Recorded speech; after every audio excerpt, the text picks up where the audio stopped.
course, the whole point of this is to be able to interject personnel quickly and without the need to land, whether it's onto ship or land.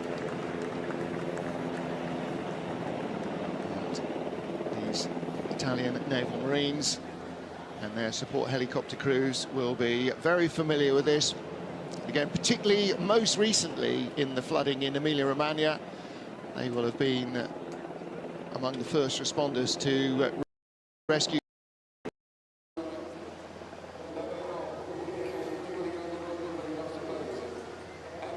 So our riflemen descend from the heli.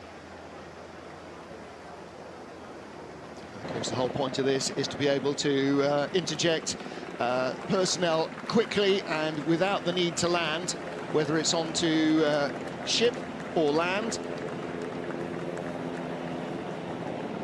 And these Italian naval marines and their support helicopter crews will be very familiar with this.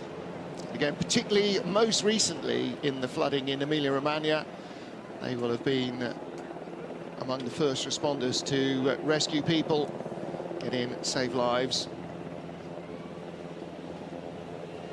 which to a great extent actually in peacetime is a large part of the role of most military forces, just to help the government look after the population. Disaster relief and all those things, and you're from a military family, so am I, and I know there's a huge amount of pride in that side of operations, and great to see the guys from the Italian Navy, the naval air arm from the Italian military. Yannick Dalmas, suited, booted, and about to boot it as he puts out the sighting lap in the course car. Yeah, Yannick Dalmas and our safety car driver Pedro Casero will be hopefully not too busy here. Weather is good, set fair. There are no forecasts of rain. We had very heavy rain on Thursday morning.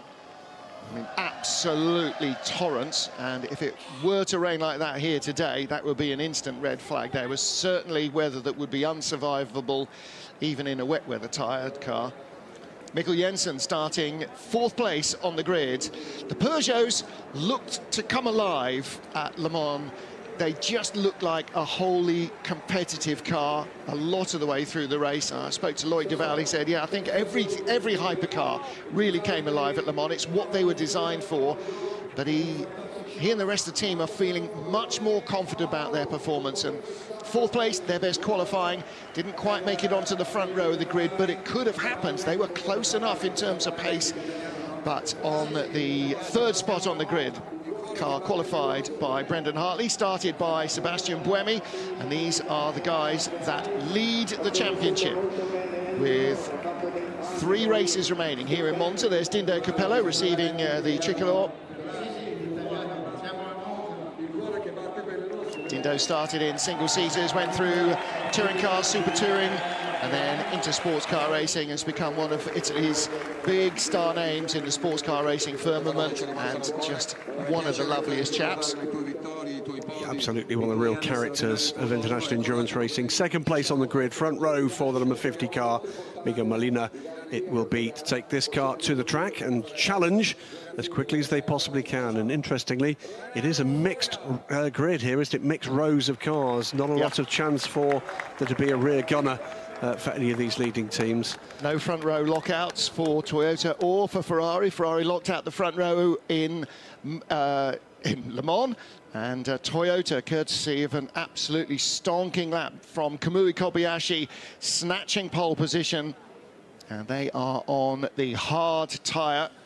There are a few cars down the grid. There is a choice of tyres in Hypercar, medium or hard. I gather the Jota Porsche, the Gold Hertz Racing Jota Porsche, is on a medium tyre. Watch them early in the race. Yep. This is all to be remembered with no tyre warmers now. Mike Conway there aboard the pole position car. No tyre warmers for the remainder of this season and ongoing. Yeah. That is going to make it tricky for these hypercars. Close to 700 horsepower going down through the wheels to get the heat into those tyres. Miguel Molina there just with a moment to gather his thoughts. And it's when you get into the cockpit and tighten up the belts and the helmet is on and the gloves are on and you're plugged into the radio, that's when you start to focus on the race. All the rest of it is just noise. So Ben Keating there talking to the Corvette engineer. Hard tyres on the Ferrari as well. I think most of them are going to double stint their tyres right from the off, but Jota looking to mix it up with the Hertz car. Cars on the grid, 36 lined up, ready to start the 6 Hours of Monza. And René Arnoux, one of the Ferrari Formula One legends, Renault and Ferrari, lest we forget his great starring roles for Renault as well. Great to see René Arnoux here back in Monza, and he will watch the cars go away. I wonder what he makes of Hypercar. He's watched an awful lot of racing over his career and over his life before becoming a race driver. And he'll have seen highs and lows of Formula One, highs and lows of sports car racing. There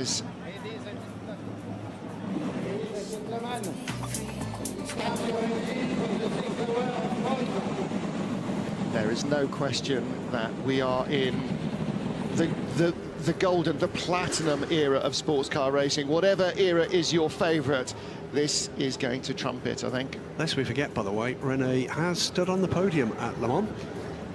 He had 3 starts at the Le Mans 24 Hours, 1977, DNF there, in a Renault Alpine A442. In 1994, he stood on the podium with Justin Bell and Bertrand Ballas in the Dodge Viper RT10, Ooh. the GT1 class, now, 12th overall. I would have probably had a stab that he raced here for Alpine Renault, because he was a Renault star in junior single-seaters and, of course, up to Formula One. But I had completely forgotten that he raced a Viper. Did race, by the way, the following year in '95 for Euro Motorsport. Now still with us, by the way, as Euro International and the European Le Mans Series in a Ferrari 333. Didn't go so well. Away they go. And they do make a fabulous sight formed up on the grid. And as they come around, this will be the first opportunity that many of these fans will have had to see the cars as a group.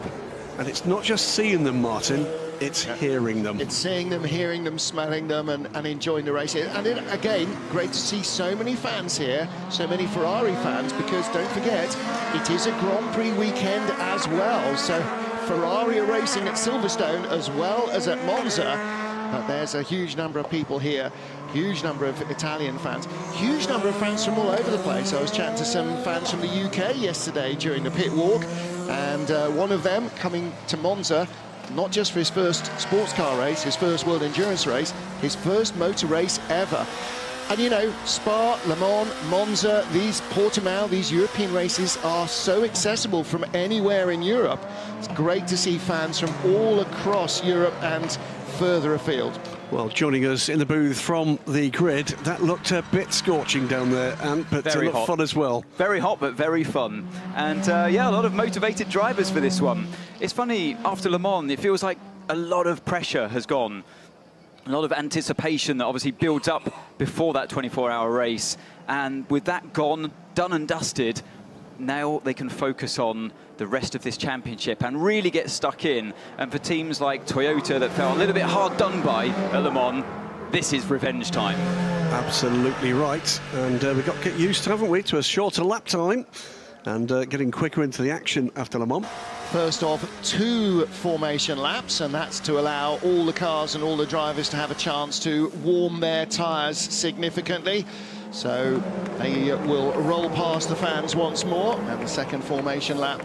And when we get to the end of that, the safety car will pull off and we will begin the 6 Hours of Monza, race 5 of the FIA World Endurance Championship. Wherever you're watching us around the globe, whether it is morning, afternoon, evening or dead of night, thank you for joining us.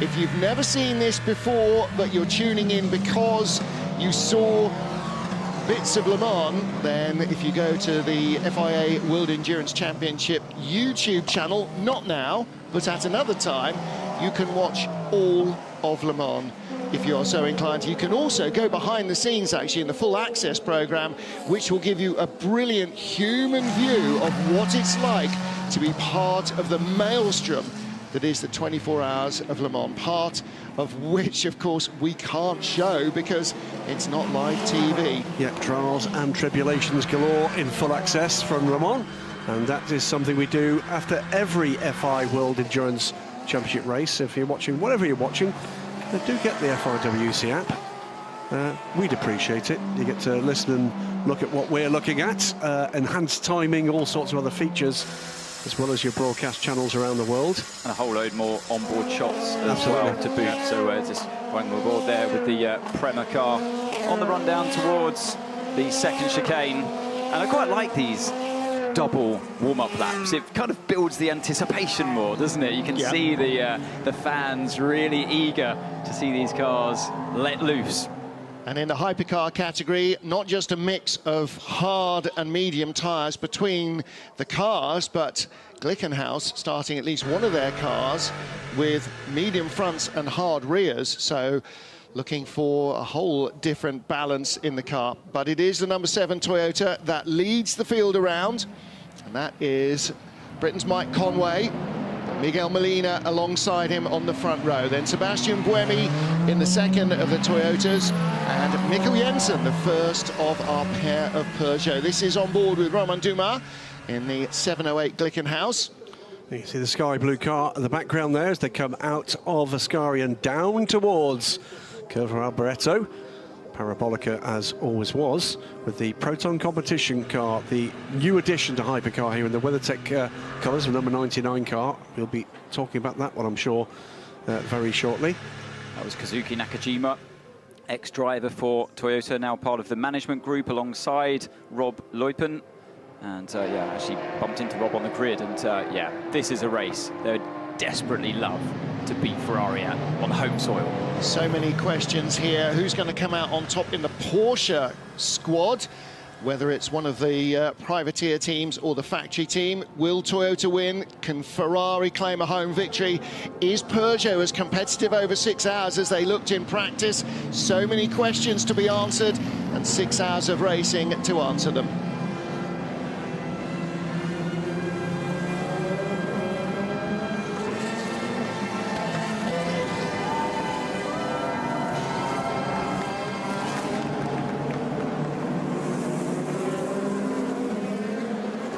We are racing in Monza, and the two Toyotas trying to run nose to tail to shut the door on the Ferrari. It looks like the second place Toyota, Sebastian Buemi, losing out there. Around the outside comes the Peugeot, and the Ferrari's just facing backwards. 51. That's the 51 car. 99 goes straight through the chicane. Ferrari 51 will go straight through as well. Just what they didn't need. So it is the Toyota Mike Conway that leads from the Ferrari of Miguel Molina, and the Peugeot of Mikkel Jensen up to third place. Alex Lynn fourth, the blue-nosed Cadillac. Then the second Peugeot, that's Nico Muller trying to sneak down the inside, and a big lock-up on the dirt there from the Glickenhaus. But through goes the leader in. That's the Jota that leads in GTE Am, in LMP2, David Heinemeier Hansen ahead of the Floyd Vanwall car, Tristan Vautier. Great start for Heinemeier Hansen. I wonder if he straight-lined the first chicane. Side-by-side contact there, nearly disaster for the Vector Sport car, but they've come out of that doing well. Well up in the early order. The Hertz Team Jota car up to 6th place after that melee. Yeah, so they've come out of this very well indeed. Yeah, started on medium tyres, Ant. It looked yeah, pretty racy into that first chicane. A small lock-up from the number 8 Toyota from Sebastian Buemi. Just made contact with the Ferrari, sending it round, and I think there might be a bit of damage there on the front left at least from the Toyota number 8. You can see weaving around in the background there, in between the Porsche and the Glickenhaus, coming through on the inside, trying in the final corner, but doesn't make it stick. The number 6 Porsche just hanging on there. That's Lawrence Vantour in the Porsche, Romain Dumas in the pale blue Glickenhaus, and behind him is the Proton competition car, Jimmy Bruni, battle for 4th place. This is the Cadillac of Alex Lynn, under pressure from Nico Muller, who goes around the outside. Nice move. Oh, but he goes straight on. He's going to have to give that place back, surely. What's he going to do on the exit as we look further back? Here's the Ferrari, number 51, making up for lost time. That turnaround, I wonder what's going to happen there. Will we see any penalties come Toyota's way? Because I did feel like the Ferrari was There's nothing he could have done in that situation. Nico Muller did give the place back, so the caddy is back into fourth. Nico Muller in fifth, then the gold car in sixth place is Antonio Felix da Costa, Hertz Team Jota's Porsche. So the leading Porsche is again the Jota privateer car, but he's got a factory car right behind him. That's Michael Christensen in number 5, Penske Motorsport Porsche, the red and white Porsches. Yeah, that was some quick thinking, and the right thing to do as well. The Vector Sport's second time around in the second chicane is now facing the wrong way. What's happened there, I wonder? So Matthias Kaiser, the Luxembourg driver, in trouble there. Yellows out at the Variante della Roggia. And the Hypercar field motors on with Christensen. That's a good line there from Christensen through turn 8. As we look at a replay, what happened here? Oh, a bit of a late move there by the number 63, Bremer, who was in there as Dorian Pan. Yeah, a little bit too late and was unsighted completely as number 10 turned into the corner and got spun around. So, yeah, I would put a bit more blame there on the number 63 car. Yeah. The move wasn't quite on. Yeah, Kaiser was committed. Dorian Pan lost ground there as well, actually, to her teammate. Meanwhile, on board with the number 5 car, Michael Christensen coming around the Jota car of Antonio Felix da Costa. Is he going to get it done under braking? Yes, he does. Good move. Okay, Seb. Tire and aero looks okay. Tire and aero looks okay. We are P8 at the moment. Get the head down. Yeah, long race, and I'm sure Buemi is kicking himself a little bit. It's very rare for Seb to make mistakes. I think we might see a restart, a replay here of the start. So you see the number 6 Porsche pull out to race his teammate down towards turn 1. But let's keep an eye on Buemi there. On the inside, the Toyota alongside the Ferrari momentarily. The Peugeot goes around the outside, and then a lock-up from it. Did Buemi get hit from behind from the Cadillac? I didn't see that. I think I'd like to see an onboard of the Cadillac. Almost collects the Corvette as he goes straight on as well. Here's another view. No, it was. Buemi had locked the inside front and actually made contact with the Peugeot and the Ferrari. And this is the onboard of Buemi. He's braking, he's got Ferrari, and there's, and it's just, that lockup came just at the wrong time. Left-hand dive plane, I think, is missing from that Toyota. Yeah, he hit the Porsche there as well, or the Porsche just scraped round the front of him. So the caddy, I think, just about escaped, but it is our race leader, Mike Conway, on lap 3 of the race. I'll correct myself. It's the livery that's misled me. Too much red and white. Yes, red on one side and black on the other. Okay, but yeah, I mean, we heard from Buemi's engineer saying, yeah, aero looks good. That means they can see the pushrod loads of the suspension, and they can see that it matches yesterday's performance from the car and what they expect to see. So no harm done in terms of physical contact on the car or lap time reduction from the car, but I do wonder how the steward's going to look at that one. Behind these guys, in the lead of LMP2 at the moment, just behind this battle, as you can see the Ferrari just moving up ahead of the Van Wall. That's for 12th place.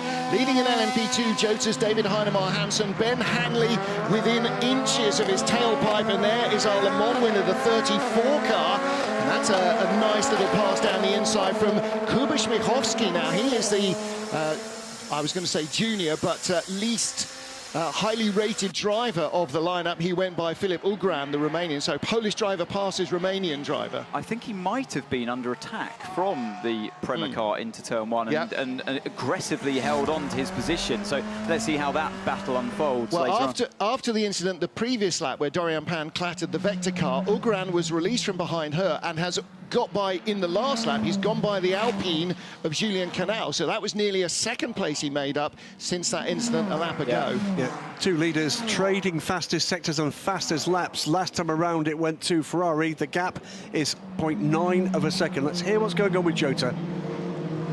Now behind you is Christensen, car in front is Müller. We are so slow down the straight. He spotted the lack of top speed. We currently investigate. Keep you updated. Yeah, it's interesting that he says that because the Works Porsche just drafted its way past and blew by him. You'd have to say, you know, it's the same car. What's going on there? Well, the top speed for the gold Jota car, not that gold Jota car, the other gold Jota car is 300.8. Top speed for the Penske Porsche, 307.7. So 7 kilometers an hour faster. That's 4 miles an hour. Doesn't sound like a lot. It's enough. It is when you're doing the same speed. Absolutely. So this is our LMP2 lead battle. David Heinemeier Hansen for Hertz Team Jota in the 28 car, their remaining LMP2 car, and last year's winner here, the number 22 United Auto Sports car. And in the United car is Super Sub Ben Hanley. Both United cars have got an alternate driver in this weekend because two of their members are racing at Canada Tire Motorsport Park in Mosport in Canada in the IMSA series. Worth mentioning, by the way, great stuff here from David Heinemeier Hansen. He is the lowest rated driver in the number 28 car, and that will better well on the inside. He's keeping it clean, that was a lunge from Hanley, and right look behind, at the other here comes United the 23 car. United car is going to go by both of them. Round the heights of the Lesmo 2. Got to be careful on track limits. He makes up a place. That's Gator Van der Gaard. Van der Gaard starting strong, as is his wont, and keeps his nose in front of Hanley. Yeah, what a fight between... Is that Ben? Did Ben go by? Can't remember which is 23 which. from 22 now, I think. Yeah, Ben lost that. Yeah. Ben lost that position from a bit of a feisty move into Lesmo 1, and the two cars did make contact side by side. And it's quite a bizarre place to overtake, but Ben felt like he had the opportunity, went for it, didn't quite have enough of the car alongside to make the move stick. But yeah, that was proper LMP2, classic LMP2 battling. Van der Gaard, a platinum rated. Ben Hanley somehow only gold rated, which I'm slightly surprised at. David Heinemeier Hansen is a silver, and look at this, the Ferrari number 50, Miguel Molina, under threat by the 93 Peugeot.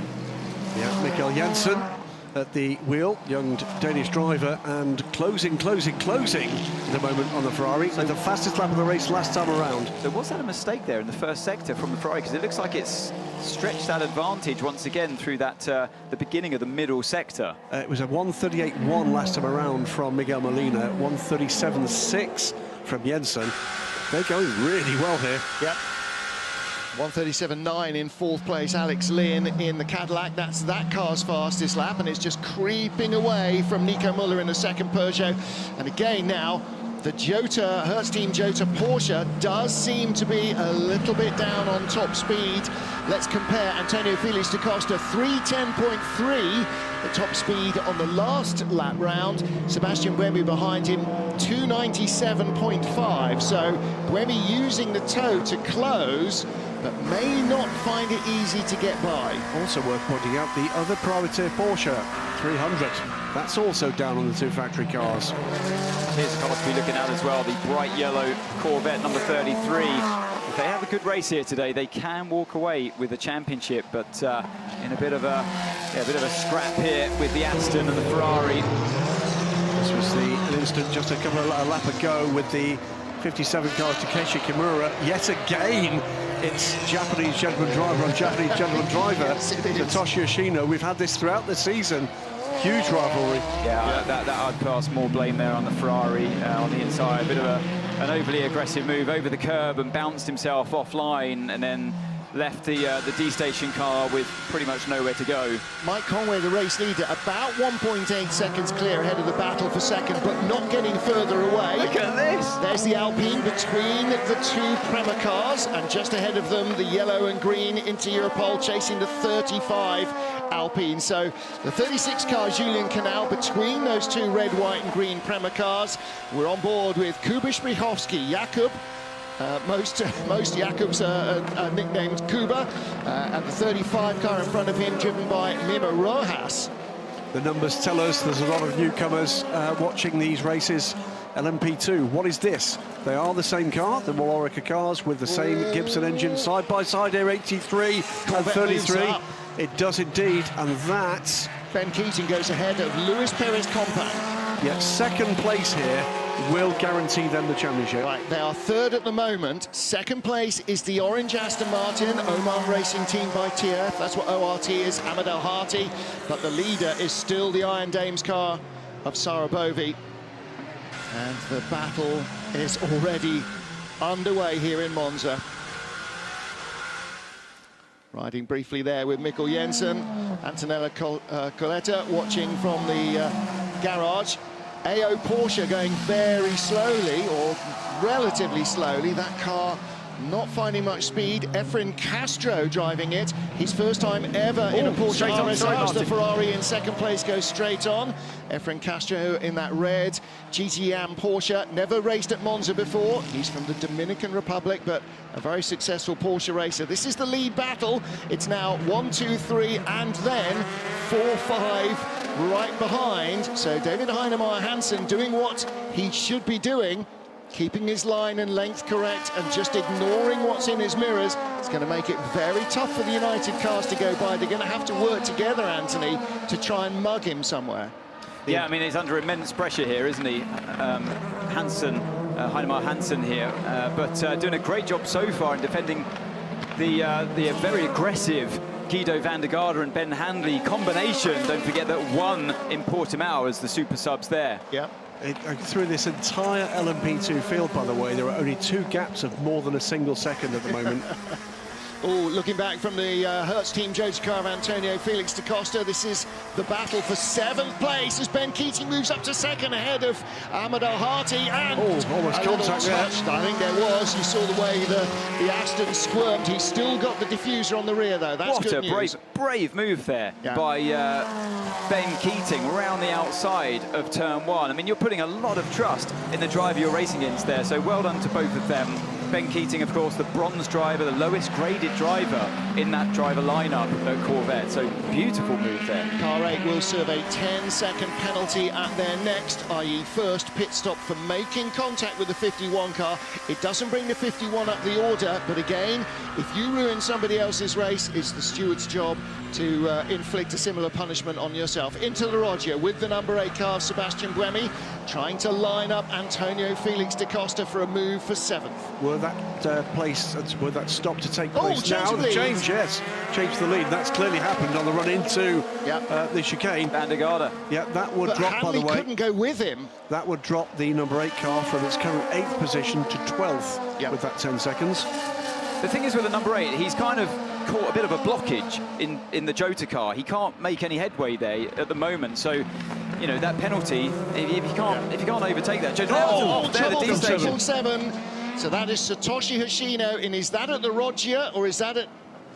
Okay, well, wait, where's he gone off? 777, is that Ascari? It's Ascari. It's Ascari, okay, so Side by side. we are likely to have a full course yellow. Ben Hanley makes the move just in time on David Heinemeier Hansson. He goes through for 2nd place. Behind Heinemeier Hansson, the first of the WRT red and white cars, Rui Andrade, then Mimo Rojas. So Heinemeier Hansson, oh, and that is where the D-station car went off. He's hit the barriers on the right. This will be a safety car. Well, there's a lot of damage on the driver's right, the extreme left of your screen. That's the splitter of the car, or the under tray from the rear. Gone, I think the bonnet's gone. Yeah, safety car. Too much debris, too much danger. So again, you know, getting ahead of Heinemeier Hansson then for Ben Hanley was absolutely critical. He had to be brave in the Lesmos. That is the end of that car's race. I don't know. That's big damage. No, that's big damage. Let's see the other side. The other side might not have a wheel. It might be up in the driver's feet. Let's take a look here. Oh, contact from... That was the Toyota. That was the that Toyota. The race leader? No, I think it was the 8 car. I think it was contact from the 8. I think you might be right, Graham. Yeah, that's it in front. Look, yeah, the Toyota's that's a moved big over. shunt. It'd be good to see the onboard of car number 8. Well, this was on board with Lawrence Vantor, who was 2 cars behind. And don't forget, Buemi was trying to get by Antonio Felix da Costa, has in fact got by Felix da Costa, but at what cost? D-station, out of the race, car wrecked. So this was the big bill. Well, this is the start. There's no further action on the start apart from the penalty for number 8 for contact with the 51 car. Yeah, so watch on the inside, the Toyota, the furthest to the right on the right-hand side of the track, and he locks up just at the last moment and spins around the Ferrari 51. That's why we're seeing the penalty there, the 10-second stop and go for car 8. It was hard for the front, very close. We saw the Ferrari and the Peugeot, loads of them going wide and through on the inside of turn 2, and Nakajima throws his hands up momentarily. This is on board with Buemi, and that's the contact that's cost him 1 penalty so far this race. We're yet to see what happened at the Ascari chicane from on board his car, and that's a good shot from on board the 94 car. You can clearly see the contact. So yeah, you know, I have to agree with the penalty. I think 93 had some contact there on the outside as well. He did. There was a very minor contact from the Ferraris that was spinning around with the rear of the 93. Well, I did expect, with how hard it is to overtake here in Monza today in the hypercar category, I did expect turn 1 to be, and that was the close moment, yeah, as 51 rejoined and just got straight on back onto the line where everyone was spilling over and going straight on. Man. But I did expect turn 1 to be hard fought today because it's so hard to overtake in hypercar, like we saw with the number 8 and the Jota car. Well, let's join Louise Beckett down in the pit lane and hear from Casper Stevenson. Casper Stevenson from the 777. I can see you're watching, looking at it, and the whole team behind you are. I mean, it's not been your season, has it? Yeah, it's been a hard first few races. I haven't seen the accident, but hopefully he's okay. But it looks like that'll be out for the race. Yeah, it's a big shame, but yeah, it happens. Your team works so hard every single race here in WEC in 2023. Yeah, they do. I mean, sometimes we give them a bit too much work and with their affairs, but no, everyone works so hard, and D-Station and TF, and at some point we want to reward them with a good result, but it looks like you'll have to wait to the next race. I don't think you were here, were you, during it? So do you know what's happened out there? No, I wasn't. I was in the back of the truck. I just have the radio on because I don't have the... yeah, and I heard there was an incident, and then I saw that it looks like we're out. It's fine. I mean, it's hard at the start because all the cars come by at once, and yeah, it's fine. Thank you. No problem. Well, real shame for Casper, doesn't get to drive the car. Real shame for the TF Sport team as well. Tom Ferrier's crew do such a good job. Well, let's see what the radio traffic with Sebastian Buemi has to tell us. I think there is something on the rear. I have movement. I think there is something. Touch me a lot for the rear. Safety car, safety car, safety car. Guys. Left, I had movement. I think I have a puncture. Just check quickly. Yeah, it looks okay, Seb. Tires look okay to us. It's not okay. It's not. Well, they're seeing tyre pressure monitoring in the garage. What they're not seeing is whether the suspension arm is bent or not. And he's feeling, look at it, it's towing out awfully, or towing in awfully. So it's the right rear of his car that we saw when we were riding on board. That was a great shot looking back from the Jota and the number 38 car with Buemi behind, and you could just see Buemi sort of drift over to the right-hand side of the track. And I don't think, still to this point, he's aware he hit that car, that he was moving over, because he's complaining, oh, there's right rear damage. He just said something hit me, I think, in the rear. No, Seb, you were going past another car. Something didn't hit you in the rear. You hit something as you went by. So this is a replay of the attempted pass on the 51 car. Peugeot coming down the inside. That's the 50. Oh, the 50 car, rather. Yeah, so this was for second place. That must have happened just after the incident we've been looking at with the... I could have done this, a D-Station car. I think the Ferrari might have been held up through the final corner, perhaps with the D-Station car, and that allowed the momentum on the side of the 93 Peugeot to make the move down the inside for turn 1. Yeah, great racing between these two, and it's a surprise in many ways to see the Peugeot looking so strong and racy here at Monza. Well, this is the first time they've come to a track with a setup sheet, because this is where they made their debut last year. Linda Jackson there, the CEO of Peugeot, one of the huge group of Stellantis companies, which also includes Ferrari, courtesy of Fiat being part of that group. Carlos Tavares racing here in historic Formula 3. He's got a Rolt Nova Motor F3 car, Rolt RT3, that he races, an ex Thierry Boutsen car, I believe. So zipping my anorak right up, which I need to do actually, because it's pretty chilly in our commentary booth. Louise Beckett down in the pit lane, Sweltering will be thrilled to know that. So where are we? First full course yellow, first safety car. We went straight to last year. I was going to say we haven't had 37 minutes of full course yellows yet. Read all the graphic, Martin. Let's hear from the number 8 Toyota team as they unpack this. Sorry with how everything is unfolding. I'm doing my best. I'm sorry, guys. It's okay, mate. It's only 20 minutes gone. Still a long race to go. I think it might be quite a long race to go for the number 8 car. If they get away without a penalty for that, then I will be surprised. A lot of clear up going on down at the Variante Ascari. As always, the stewards have a lot more information in terms of footage than we do, and the problem is here we're blocked by the Chota in front of the Toyota, that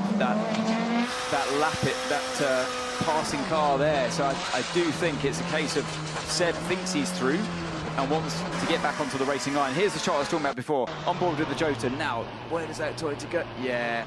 Well, the question that the stewards will look at is, did the Aston Martin move over? And you could see from that head-on shot that he basically kept his wheels straight in front. He was heading into the braking zone, and Seb was coming down the inside, and that does look like a miscalculation, unfortunately, on the part of the Toyota driver. Unfortunately, it happens from time to time. Seb is usually absolutely formidable and mistake-free. And I just feel like, you know, it can happen to anybody, and that proves it. He usually keeps his nose clean. He drives beautifully all the time. But once in a while, you have those bad patches as a driver, and I feel like he would just like to rewind and start this race again if he had the chance. And that was his apology to the team. You know, a very accomplished driver, multiple world champion in this, and multiple Le Mans winner as well. And yeah, this is difficult. It's hard to know in many ways. People will be thinking at home, look, why can't he tell the distance behind the car before he turns in? Well, they're long machines. Let's hear from him again.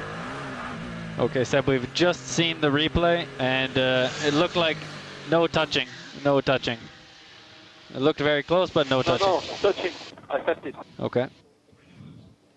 All right. Well, that's Seb confirming he did. Accept it. I accept. I think he said I accept it just then. No, he said there was touching. I felt it. Oh, I felt it. He said right at the beginning, something hit me in the back. Right. Let's just reset and just have a think about this rationally. In a straight line, would the D-station car just turn to the right and crash into the barrier? No. There was contact. Yeah. Louise Beckett in the pit lane. I'm down at the Toyota garage, and I have to say the number 8 crew are not, you know, there's no activity going on here. I've spoken to the team. They are just assessing it at the moment. They don't necessarily think that the number 8 is going to come in, but as I say, they're assessing it. Well, again, Sebastian Buemi was definitely complaining there was something wrong with the right rear. The team are looking at the data they're getting from the monitoring system in the car, saying, no, the tyre pressures are fine, you haven't got a puncture, but he's feeling something out that feels like a puncture, or the right rear is a bit wayward. Yeah. It may be that he's picked up some muck on the tyres and it's unbalanced the wheel or something in that sort of little moment. No, he's a driver with a great feel. He'll be able to feel something. You know, you have to trust the driver in these kind of situations. He'll be feeling that there's something, maybe it's toe, the right rear, it's changed the toe angle of the car, and that's something that the engineers just won't be able to see. They can't see actively the toe of the car, and if Seb's picking that up, he's a driver with a great feel behind the steering wheel, and you feel that through the seat of the pants. So, and this is at slow speed. I wonder how it's going to feel when he starts to go at high speed again. Indeed. One very brief correction before we are bothered by thousands of Italian fans with pitchforks. Ferrari, not part of Stellantis, was spun off from the Fiat group back in 2016. But the machinations of international automotive trade, it's easily be confused. Oh, that's it. Do you want to get a scooter ready for him after the race? Yeah. That's interesting. That's interesting, because I was having a conversation with our graphics guy about the fact that John Elkann was headlined as a Stellantis board member. So I'm not quite sure what's going on there. Louise Beckett, are you any wiser on Stellantis, Fiat, Ferrari, Peugeot and all the others? No, I'm running up and down right now. So good, okay. Just looking at LMP2, I can see in United, both cars are looking to come in and have driver changes. We've got Phil Hansen ready for the 22 and Josh Pearson ready for the 23. Okay, interesting. There is still quite a lot of cleaning up to do. And that's interesting. What they would like to do is, if they're assuming this is going to be a long safety car for barrier repairs, and I don't know, I'm not sure. It didn't look as though the barriers might need repairing. then they will try and put in one of their lower graded drivers. Every driver has a maximum drive time and a minimum drive time in a 6-hour race. That's a concrete wall, isn't it, where the car hit? Yep. I don't think that needs any. I think we may be ready relatively soon to go back to green flag. And actually, for David Heinemeier Hansen, who's third in LMP2, who was just passed by the 2 Jota cars, this is great news because nobody's attacking him, nobody can get by him, he's still in third place, and this is burning up drive time. Now, it's not what they got into, it's not why he comes to the races, is to sit behind a safety car, but actually, part of that balance is how you fare against the pros. There's one of the pros, Ollie Jarvis, down at United Autosports, but David Heinemeier Hansen still third in LMP2 after a great start to the race. I think DHH has got every reason to be utterly delighted with the way he's gone in the first part of this race. Fended off to top pros in the United cars for a fair few laps before finally having to cede the position. Really good run. And that's your mission as a lower graded driver. That's your mission, just to bottleneck the pro drivers in their progress through the race. Yep. Because when it's your turn to get your pro driver in the car and they've got their lower graded driver in the car, everything turns around. Shouldn't be too much longer before we go back to green flag racing. Looks to me here, just the body language we're going to see from Mikkel Jensen. I think Peugeot fancy leading this race and soon. Oh yeah, no question at all. I think Peugeot really fancy winning this race. I think they feel after Le Mans, actually, we have got a car that we can race here. They've got knowledge of the track. They have raced the car on this track before. Yeah, they had problems. It was a brand new car. It was basically a test hack brought here to race with a test team. Let's hear from our race director. For information to the pit wall, the amount of grass on track, the marshals can't deal with it. We're sending in the sweeper. That area is quite critical. And we only have a narrow line, so the option is to send the sweeper there. So we are having a sweeper at T8, T9. We have a sweeper at T8, T9.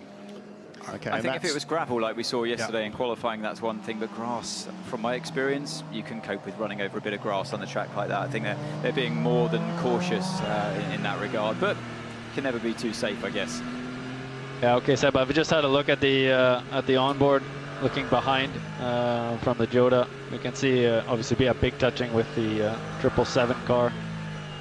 We do have a penalty to serve at the next stop. We'll have to wait 10 seconds before we can do anything. Oh, that's already the penalty, one penalty.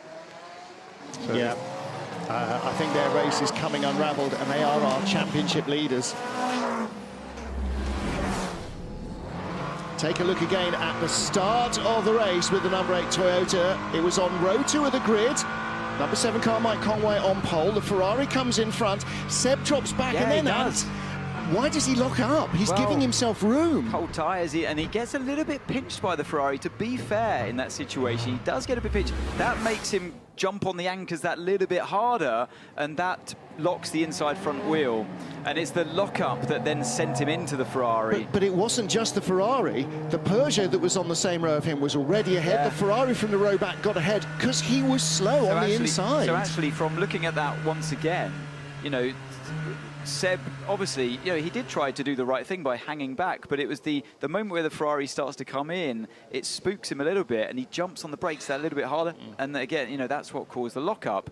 But the stewards will look at it in purest sense that, was there a car's width on the inside at all times? Yes, there was. Yeah. That's the problem. Yeah. So, you know, it's a very, you could argue, a very draconian way of looking at that kind of situation, but from a racing perspective, Seb that's how it happened. He had to jump on those brakes a bit harder than he was kind of giving himself time to do in the first place. There's the pink Ferrari, or pink Porsche, I beg your pardon, Iron Dame Sarabovi, that was last year, leading in GTE Am from Ben Keating in the yellow Corvette and Ahmed El Harthy's orange Aston. It is not going to go green this time. Pits will be open, and we are going to box. We're going to box. We'll take fuel only. And we will be in traffic, right? Okay, so they're going to surrender. Yeah, that's correct, but it saves us. This is our stop at the end. This is our stop at the end. There we go. So they're going to surrender track position to take that last splash and dash out of the equation. And look, they are not alone. Everybody in Hypercar is thinking the same thing. Let's load the cars back up with fuel. Driver will stay in. They won't change tyres, but they're trying to eliminate the and a bit stop at the end of the race, and they're not alone. Look, LMP2, who stayed out?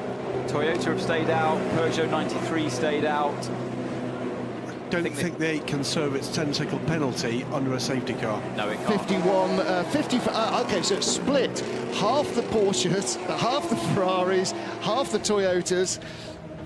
Well, the LMP2s would have been getting closer naturally to their pit stop allocate, their fuel supply left in the car. They, without being hybrids, they naturally eat through their fuel much faster than the hypercars. So they're probably getting very close to their natural pit stop anyway. Yeah. But for the hypercars, it's interesting. So they've eradicated now already the splash. If they weren't to have... Oh, what's going on here with the 42? It had to come in around the nose of another car, so the 41 car. That was our pole sitter in LMP2, came in from like 7th place. Has split the United cars in the pits. The nice work from Jota. Good spot for him. Yeah, they've always been super speedy in the pit stops as Jota. He's gained a position because of it. Safety car out at Monza, and the pit lane has been opened. The sweeper is cleaning the track at Ascari, where the safety car inducing incident, contact between the number 8 Toyota and the 777 D-Station Racing Aston Martin. Pitched the D-Station car first hard into the wall, driver's right, and then into the gravel. Car has been rescued, but clear-up operations continue, and a almost whole field entry into the pits there. 14 cars stayed out, so 21 cars came in. Only one, by the way, of the LMP2s opted to stay out. That is the 36 Alpine car. In GTE Am, the Iron Dame stayed out. Corvette came in, but that's another car that's dropped back behind the ORT by TF car. Might come in this lap because the lights remain on the safety car. I don't think we're going green this time, so they have another opportunity to pit. Let's get down to the pit lane then and catch up with Louise Beckett and Guido van der Gaar. Guido van der Gaar coming in from that hot run. That was such a good move. Yeah, that was nice. I mean, yesterday, qualifying, we were not so fast yesterday. We had some issues with the car, but to be honest, yeah, today I knew I had to make the moves from last to first in a couple of laps. Yeah, like I did in the past, I like it when I'm from the back moving forward. Yeah, that was really, really good. The car's performing quite well actually now. I think we made a step compared to yesterday, so very happy. Ollie Jarvis, I'm going to bring you in here because I've got to say he was so animated watching that. Yeah, it's great to see. We had a bad day yesterday, but I've heard a lot about Guido's first laps, and I didn't quite see it at Portimao, but he definitely, he delivered today. So I think we're currently P2, but from last to first in about 8 laps, pretty impressive. And split strategy now between the 23 and the 22. I think we came in at the same time, so I think we're still in the same lap. Both change drivers. Oh, I didn't see the driver change on that. No problem, but both change drivers, which I think is quite good. So yeah, we keep on pushing, and hopefully we have a good result at the end of the race. Great, thank you. It does occur to me, gentlemen, that there's double, potentially triple bad news here for Seb Buemi. So watch this battle between the two. Yeah, this was the positional change, wasn't it? This was Ben Hanley looking down the inside of David Heinemeier Hansen for the lead, and a little contact there, but look at the car behind. This is Guido van der Gaar. That contact slowed them both up into the first of the Lesmos, then through the second of the Lesmos. Guido van der Gaar being brave on the exit, making sure he doesn't run out too wide, but Anthony, then he's in the position where he's moved ahead of his teammate and he wants to take the lead. Yeah, I think at one moment he was trying to think about going around the outside, possibly of the Jota as well, and into the second Lesmo, and actually got a poor run on the exit because of it. And Hanley was threatening him once again down towards the Ascari chicane, but he managed to hang on to it, and later on in the lap found his way past Heinemeier Hansen. And he brought the car in, having started 11th in LMP2, having taken 10 places out of his rivals and come in as the leader. Lights off on the safety car. We will go green this lap with 36 minutes in the book.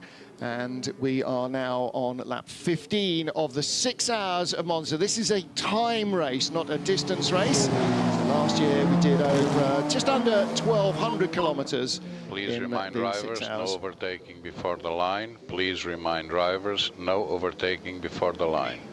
Eduardo Freitas. Green lights on track, no overtaking before the line.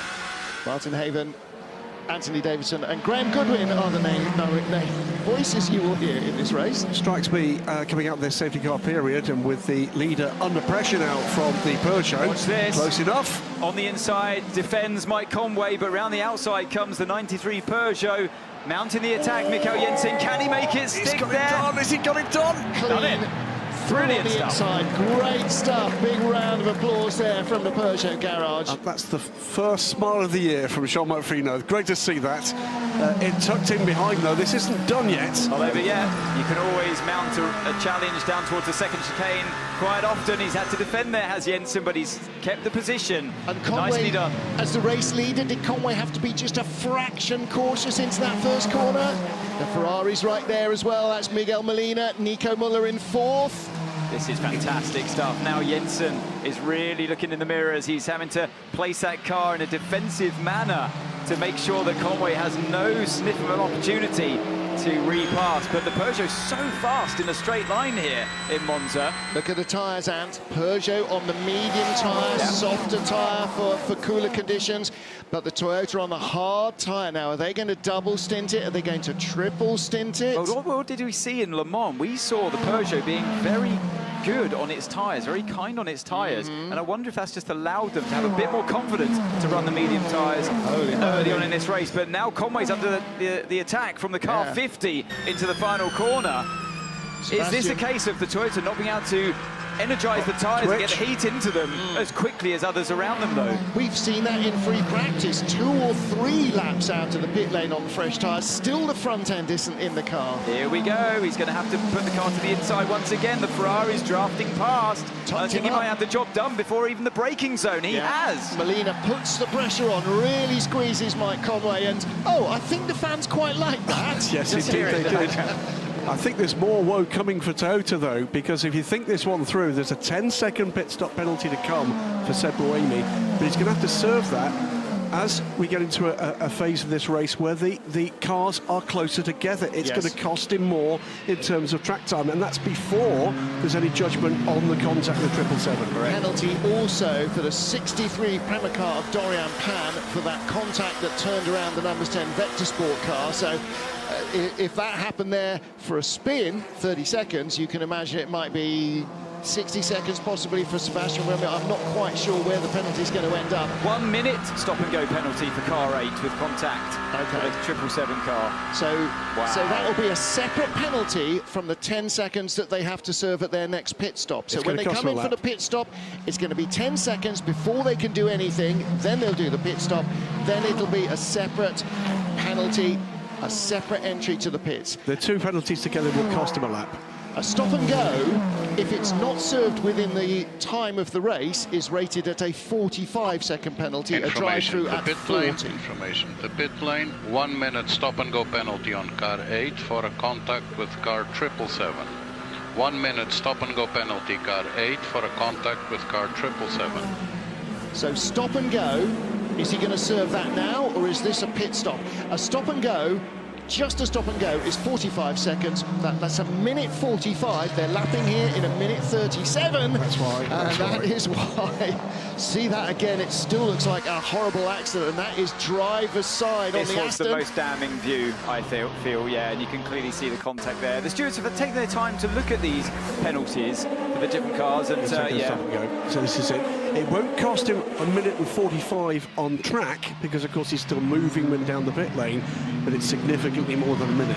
It's a decent time to do it, though, because it means that he might be able to at least come out in free air, as they've all been bunched up behind the safety car. That's probably why they've chosen to do it right now. Well, and also leave yourself the longest possible time to recover from a penalty. And don't forget, at their first pit stop, because he's not stopped yet, it'll be another 10 seconds added to that penalty.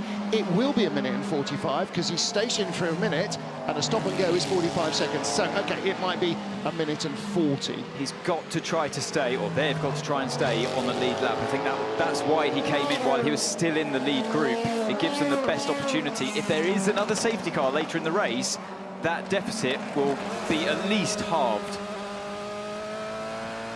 Let's hear from the 93 Peugeot team as we ride on board with Kuba Szmachowski. I think we can do 33. I get no auto lift, barely any auto lift. Yeah, copy that. We are checking. think we can do a 33. His last lap was a 1:37. So they're obviously talking. It can't be 33 lap stint. No, and it can't be 1:33. No, so he must be talking about sector times. I think he might be talking about fuel. He might be talking about fuel saving. It might be a figure they're using about fuel saving, because he was talking about, and that's with a small lift or barely no lift. Yeah, okay. Looking back from the OT by TF car, there it is ahead now. The reverse view, Corvette Racing chasing two different groups here, of course. Now that changed during the pit stop, because we saw Ben Keating going by the orange Aston Martin in green flag racing just before the safety car. That's changed in the pit stop, because at that stage that was for second. Sarabovi still leads in GTE Am. The Iron Dames have yet to stop, so they're going with track position rather than fuel. Yeah, so here's the 93 Peugeot leads this race, and just there, flashing past our screen, is the number 8 Toyota, still on, very marginally, the lead lap. Yep, came out just in front of leader Mikkel Jensen, so Sebastian Buemi in danger of going a lap down, and we've seen that the Peugeot is quicker than the number 7 Toyota, which has now dropped how far back? And with blue flags, he will have to get out of the way, so he's got to keep at least this gap against the 93 Peugeot of Mikkel Jensen. You saw the blue flag already waving there going into Alboreto, so he's already receiving blue flags. If he's going to go a lap down. If there's ever a time to drive out of your skin, Seb, this is it. And remember, there's further woe to come, because when he comes in, because he's still not had a routine pit stop, it'll be 10 further seconds. Now, interestingly, they didn't do any work on the car, so they're clearly happy, or Seb is clearly happy, because what was his last? He hasn't done a flying lap. Sector 2, 33.8, Sector 3, 34. It's about a second per sector slower than Mikkel Jensen, but he was on an outlap. Yeah. Looking here in LMP2, our leader is United Autosport's Josh Pearson in the 23 car. The Alpine of Memo Rojas has stopped, and that is ahead of Freddie Lubin, who's in the 22 United car. That's the darker blue car. We're looking further back into Europol's Kuba Śmiechowski. Who's under attack from the Prema car behind. He's going to be safe this time around into turn 1 with a Vector Sport in front. Great battle here. The Vector car ahead of them, despite having made a pit stop. So some really strong work in the Vector Sport garage. And Vector, by the way, for those of you that were with us at the top of the show and saw the Isotta Fraschini supercar, Hypercar, Vector will be racing that next season. Well, here's Mike Conway, currently lying in 3rd place. Peugeot's Mikkel Jensen chasing Sebastian Buemi. Paul Durister watching on intently. I know you're going to tell me it's early days, but this has got to be good to see. The Peugeots came here, made their debut in Monza last year, and now you're currently leading this race. No, it's a good position to be in. I'm never going to deny that. It's a long, hot race ahead. We haven't done a lot of running this week with some technical issues, so I don't think we've got the full clear picture where the strategy is going to play out. But at the same time, at the moment, it's doing a good job. But you just have to remain fairly relaxed and see where the distance goes. But when you see where the difference is and where the team is from a year ago, like you say, it's nice to see, and it rewards back the man hours that have gone in. You mentioned technical difficulties. What did you change on the car before qualifying? I can't remember, sorry. I don't know if I'm allowed to share that. I don't know if I need to share that. You can deal with the communication department on that. But you know, we were limited on laps with a few things going on in practice, and I think that's where it's hard. We're playing catch up a bit, but at the same time, Jeff did a very good job in quali yesterday. Mikkel's doing a good job now. You've just got to keep your fingers crossed that you're still there at the end, because that's the most important bit of the race. I'm going to go and speak to one of your PR people now. Thank you. I can tell you, we were told it was a gearbox. Yeah. We were told it's a gearbox. It was a gearbox change. Mikkel Jensen leads for Peugeot, Nico Müller 4th for Peugeot. It's like Le Mans all over again, isn't it? Except the dramas for the number 8 Toyota team. And Sebastian Buemi in the number 8 Toyota has just set that car's fastest lap of the race, 1:37.96, but the leader, 1:37.83. So the 93 Peugeot continues to close on the number 8 Toyota. Again, look at the balance here. Ferrari, 3 mediums, left rear, hard, Toyota hard all round. A couple of points to make here. The first is remembering the number 8 is the championship leader, so this is going to shake things up. Oh, here goes the Peugeot looking to get away, and now this is where Peugeot go down. He's had blue flags for 2 laps. He's had blue flags for 2 laps. This that's backing up the 7 to the back of the Ferrari now. Second place battle. We're on board with Mike Conway in 3rd. Just feels like a matter of time now, doesn't it, with Conway? All he needs is a little bit of traffic to go in his favour to get past the Ferrari. Looks like he's got the speed back. Those hard tyres all round took a little while longer to warm up after that safety car. We're correctly watching this lead group battle, if you like, but there is another interesting storyline. A little further back in Hypercar, 7th, 8th, 9th and 10th. Those 4 cars stopped under the safety car. Just looking at the pit stop times for those cars, there's almost a 10-second spread. Quickest of the lot, Hertz Team Jota, 47 seconds down pit lane, 49 seconds for the number 6 Porsche Penske Motorsport car, 55 for the Caddy, and 56 for the second of the Ferraris, the 51. Yeah, I wonder if there was a tyre change, because we've just seen the 50 car with 1 hard and 3 mediums. Let's hear from the Peugeot leading the race. He got like 6 blue flags already. Yeah, we are talking to race control. We are talking to them. Yeah, Sebastian Buemi will not pull over unless he's forced to. He does not want to go a lap down, and he will cling on. We know what the rules are, but we're going to ignore them until they're imposed on us. Well, yeah, but bear in mind, 1 penalty, well, 2 penalties already in play. He's still going to take the first that was issued, and that won't be very much longer before he has to come down for his first routine pit stop. It is a purple first sector for Romain Dumas, by the way, in the Glickenhaus. Always quick here. Which holds the lap record here, by the way, from last year, the Glickenhaus.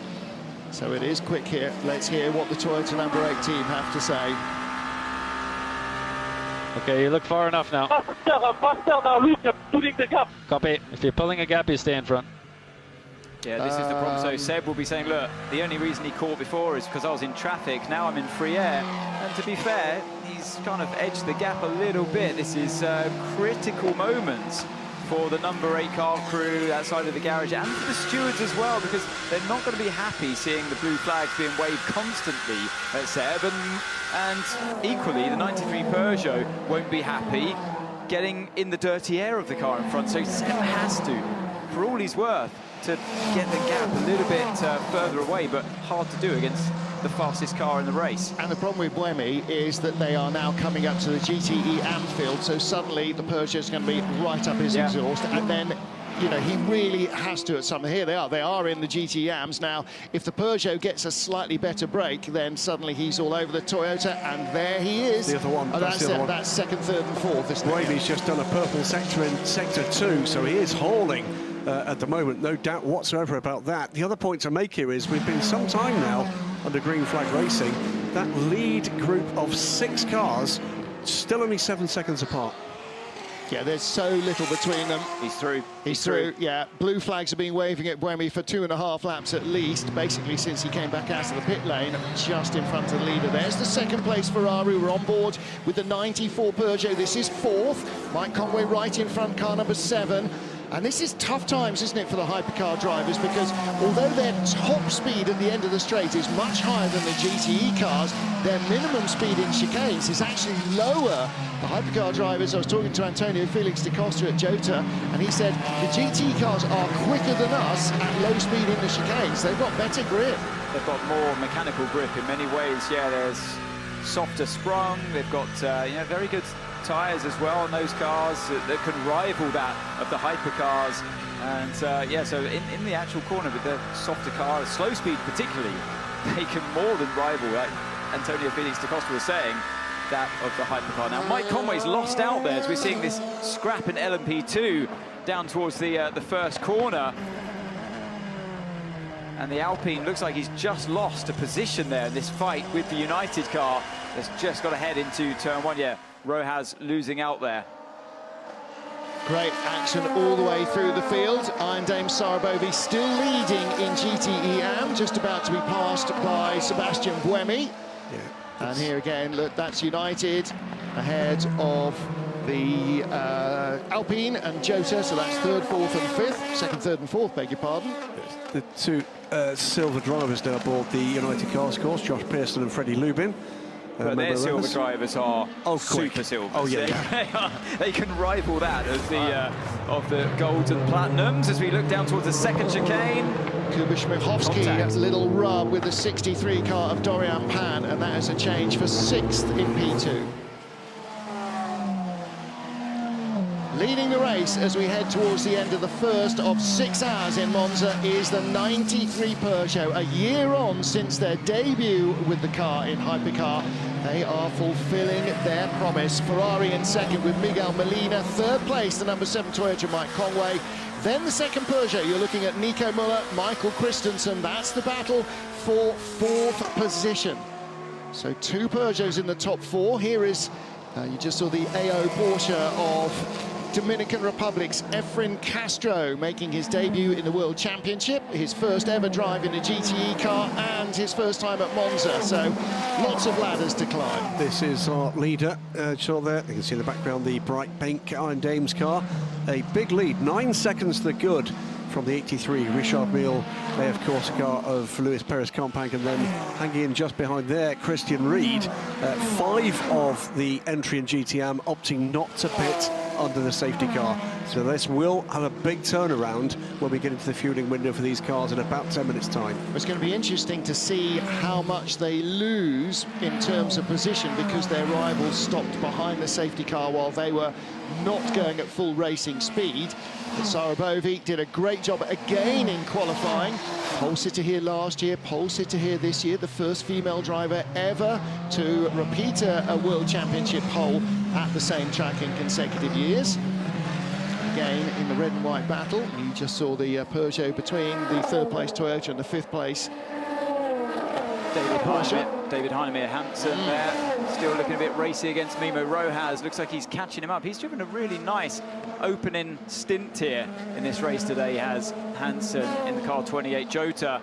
But speaking of those super silvers, as we call them, the silver graded driver, Josh Pearson is doing a phenomenal job out in front to lead now by 9 seconds over the number 22 United Autosports car of Frederick Lubin. So just to prove the point we were saying about Josh Pearson being an almighty fast silver driver, he's really making hay at this point in the race. It's that nearly 10 seconds the good Josh Pearson over his teammate Freddie Lubin. Josh, younger but more experienced in these cars, and it's showing at the moment. Cracking couple of pit stops from United Autosports. Second place battle in GTE Am. Christian Ried behind in the 77 Porsche. That's the car that won here last year, or the number that won here last year. Christian was in the car then, is again. Had a slightly different team lineup with him. And chasing Luis Perez Companc in the Richard Mille Racing Ferrari, the AF Corsa run car. Behind them is the 21 AF Corsa car. And we're on board chasing down that machine with the ORT car of Ahmad Al-Hati. So GTE Am, 2 clumps very close together. And that's the point, is the cars that stopped under the safety car are not that far behind here. This could be a championship-defining point for the Corvette crew. They currently sit 2nd in the train of cars that have made that first stop. Just saw the graphic there for the Peugeot. The 2 right side tyres have done 33 laps. We're on lap 28. The 2 left-hand side tyres have done 27 laps. So that's part of their qualifying set being used on the side of the car, Anthony Davidson, that does less work. So you've got the freshest tyres on the left side, and quite a lot of the teams have been doing left side only tyre change pit rehearsals during the week leading up to the race. Yeah, so they're part of your allocation, of course, over the whole weekend. So you have to use them in qualifying and the race, and you try to split them. You don't want to start, especially start the race. It's quite a brave move, actually, to start with a side of your car on qualifying tyres. You take a lot more energy out of your tyres in qualifying, pushing them way over the limits, more than you would ever do in a racing situation. So, I mean, bit of a blow for the rest of the competition out there, knowing that they can have even more pace when they put an equal spread of brand new tyres on the car later on in the race. Well, watching the LMP2 battles, but a big push underway at the moment from Mike Conway, the fastest middle sector of the race so far as he closes in behind Miguel Molina. And in fact, fastest lap of the race. And going with him is the Porsche of Nico Muller right behind, who was just in 13 thousandths of a second slower. So Muller in the slipstream, following with Mike Conway. Louise Beckett in the pit lane. What do you know? I think we're going to start seeing the hypercars coming in. I can see the number 5 Porsche Penske team are ready to welcome that car back to the pit lane. And I'm just walking down now to see if I can see anybody else ready. Yeah, the top 5 cars did not come in, so for Louise and our benefit, it will be both Peugeots, the 50 Ferrari, the 7 Toyota, and the 5 Porsche that did not come in. 94 Peugeot and the 708 Glickenhaus also joined that group, so 1 to 6 in this order. Indeed. Owes that pit stop. It will put the other group, of course, a little bit out of sequence, so this is going to be pretty rock and roll by the time we get to the final hour. This race goes full green. It's going to be very interesting indeed. Now, at this pit stop, which will be the first for half of our hypercar field, they are very unlikely to change tyres. At the next set of stops, then there will be guys coming out on very cold tyres, and those will be covered by a white flag at pit exit because the cars will be moving so slowly on their first lap out. Battle for second, Miguel Molina, Mike Conway. That is one other factor, by the way, you've just mentioned there, Martin, that I hadn't taken into account, where there was an advantage for the teams that pitted under the safety car after those 3 laps, which means that their warm-up, okay, wouldn't have warmed up as much, but it's masked somewhat by the fact the field is at lower speed. Totally and utterly, because the drivers, again, we're talking to the Jota guys last night, they reckon 20 seconds elapsed. Oh, straight on. The 94 Peugeot, straight on, not even through the bollards. He's carried so much speed. He's had to avoid the bollards, goes straight across the grass. Is that a problem? He's not up to speed. He's not up to speed. No. He's got lost in the gearbox there somewhere, hasn't he? Flicking up and down on the paddle shifter. So he is back up to speed. Drops that a place was a definite mistake by Nico Muller under braking. Now, whether it just misselected a gear on him or not, I don't know. But he's dropped behind the number 5 Penske Porsche. Let's have a look at this. He's riding on board. Can't hear the engine under me, but yeah, just very strange not to be able to slow the car down before the bollards. Yeah, in theory, he should have zigzagged through. Yeah. That's what led me to question whether there's something technically wrong with the car. We'll have to keep an eye on that one. But it does owe us a pit stop, and as Lou said, that will likely be in the next couple of minutes. 1 hour in to the 6 hours of Monza. And 94's team radio might give us a clue as to what's going on with Nico Muller. I was stuck in gear. No, it's okay again. It was chipped even off the brake. I couldn't start to. I thought there might have been a technical reason for that. It was a bit of a rare error, and the fact that he couldn't slow it down enough to get through the chicane of bollards, that flagged a bit of a warning shot for me, and yeah, so it's nice to have that confirmed there.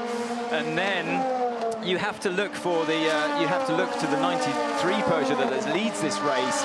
It has been an Achilles heel for them, his reliability, all the way through this season, and when they returned to the World Endurance Championship as well here last year.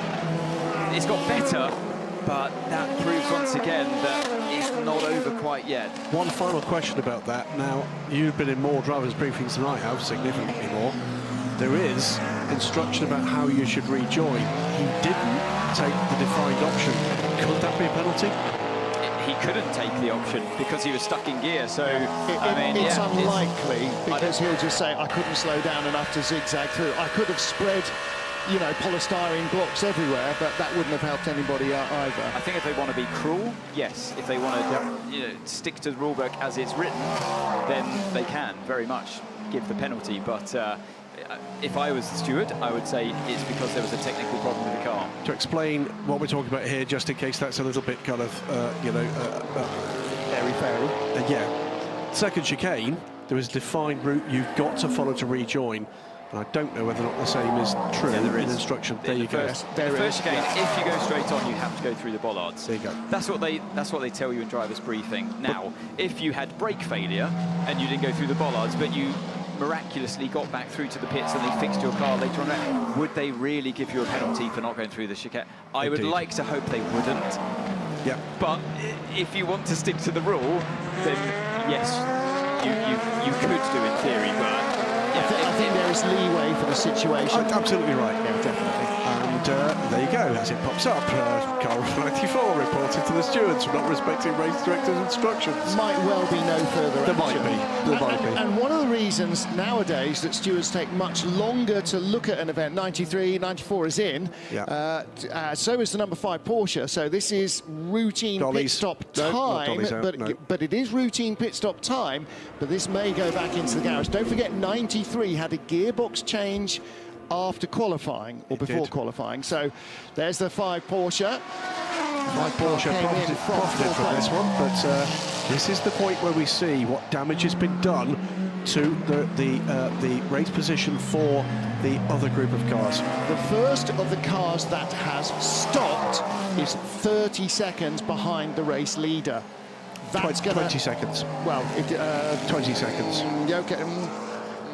Jota's the first car to stop, yes. So that is going to reverse the field. So for those who did not stop, they definitely lose out here, and they will be back in the pack. So the 93 car, the race leader, the 50 Ferrari, the 7 Toyota, 708 Glickenhaus, they'll be back in the pack, and Hertz Team Jota should lead this race at least until they now, with the other half of the Hypercar field that are out of sync, plus some of our GTE Ams, plus any of our LMP2s. No, they all came in.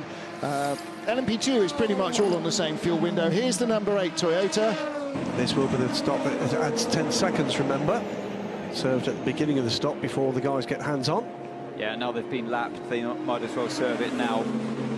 Peugeot 93 was the race leader. It is in. It will be fuel only. 50 Ferrari, I would think, will be fuel only as well. They need to make it quick. 93, the dollies go under. That is going into the garage. Why is that? Oh no, it's just being squared up. It didn't come in square. And that's really going to cost them time here. They'll lose the lead because of that. Yep. Well, they'll lose the lead anyway because the Jota and the other cars that stopped under the safety car lost less time to their rivals than the guys that have to stop under green will. 7 going longer by a lap at least than the remainder of the pack. Well, don't forget that Toyotas always do that anyway. 51 with a big lock-up behind the Cadillac. Now this is what you're supposed to do, go through the bollards. But yeah, that was a bit of an error there from... so number 7 Toyota, Mike Conway leading. Hertz Team Jota, Antonio Felix da Costa is 14 seconds back, and he is 2 seconds ahead of Lawrence Vantor in the number 6 Penske Porsche. 50 ahead. There's the Penske Porsche, that's Vantor, so that's where the 7 car, the 8 car comes back out. Conway's been heavily impeded here by slower cars on this in-lap. Yeah. Expect him to peel off to the right and come into the pits here. As you can see on the left-hand graphic, 1% energy remaining on the Toyota. 0%, how that is real Formula E fuel economy, isn't it? Fantastic stuff from Toyota. 28 Jota, by the way, was on pit lane as well. That's early for that car, because that car did stop under the safety car. So great onboard shot here from the number 38 Hertz Team Jota. Felix da Costa at the wheel. Takes the lead. So that's the 28 car of David Heinemeier Hansen. What's the minimum drive time for Silver in LMP2? You know what? I'm going to have to check, but I bet it's an hour and 5 minutes. Yeah, we are an hour and 5 minutes and 7 seconds into the 6 hours. Here is what was the race leader, number 7 Toyota, Mike Conway. He's had a bit of racing rubbing there on that left front corner. You can see all of the paint has been, or almost all the paint has been smeared off the side of his Goodyear.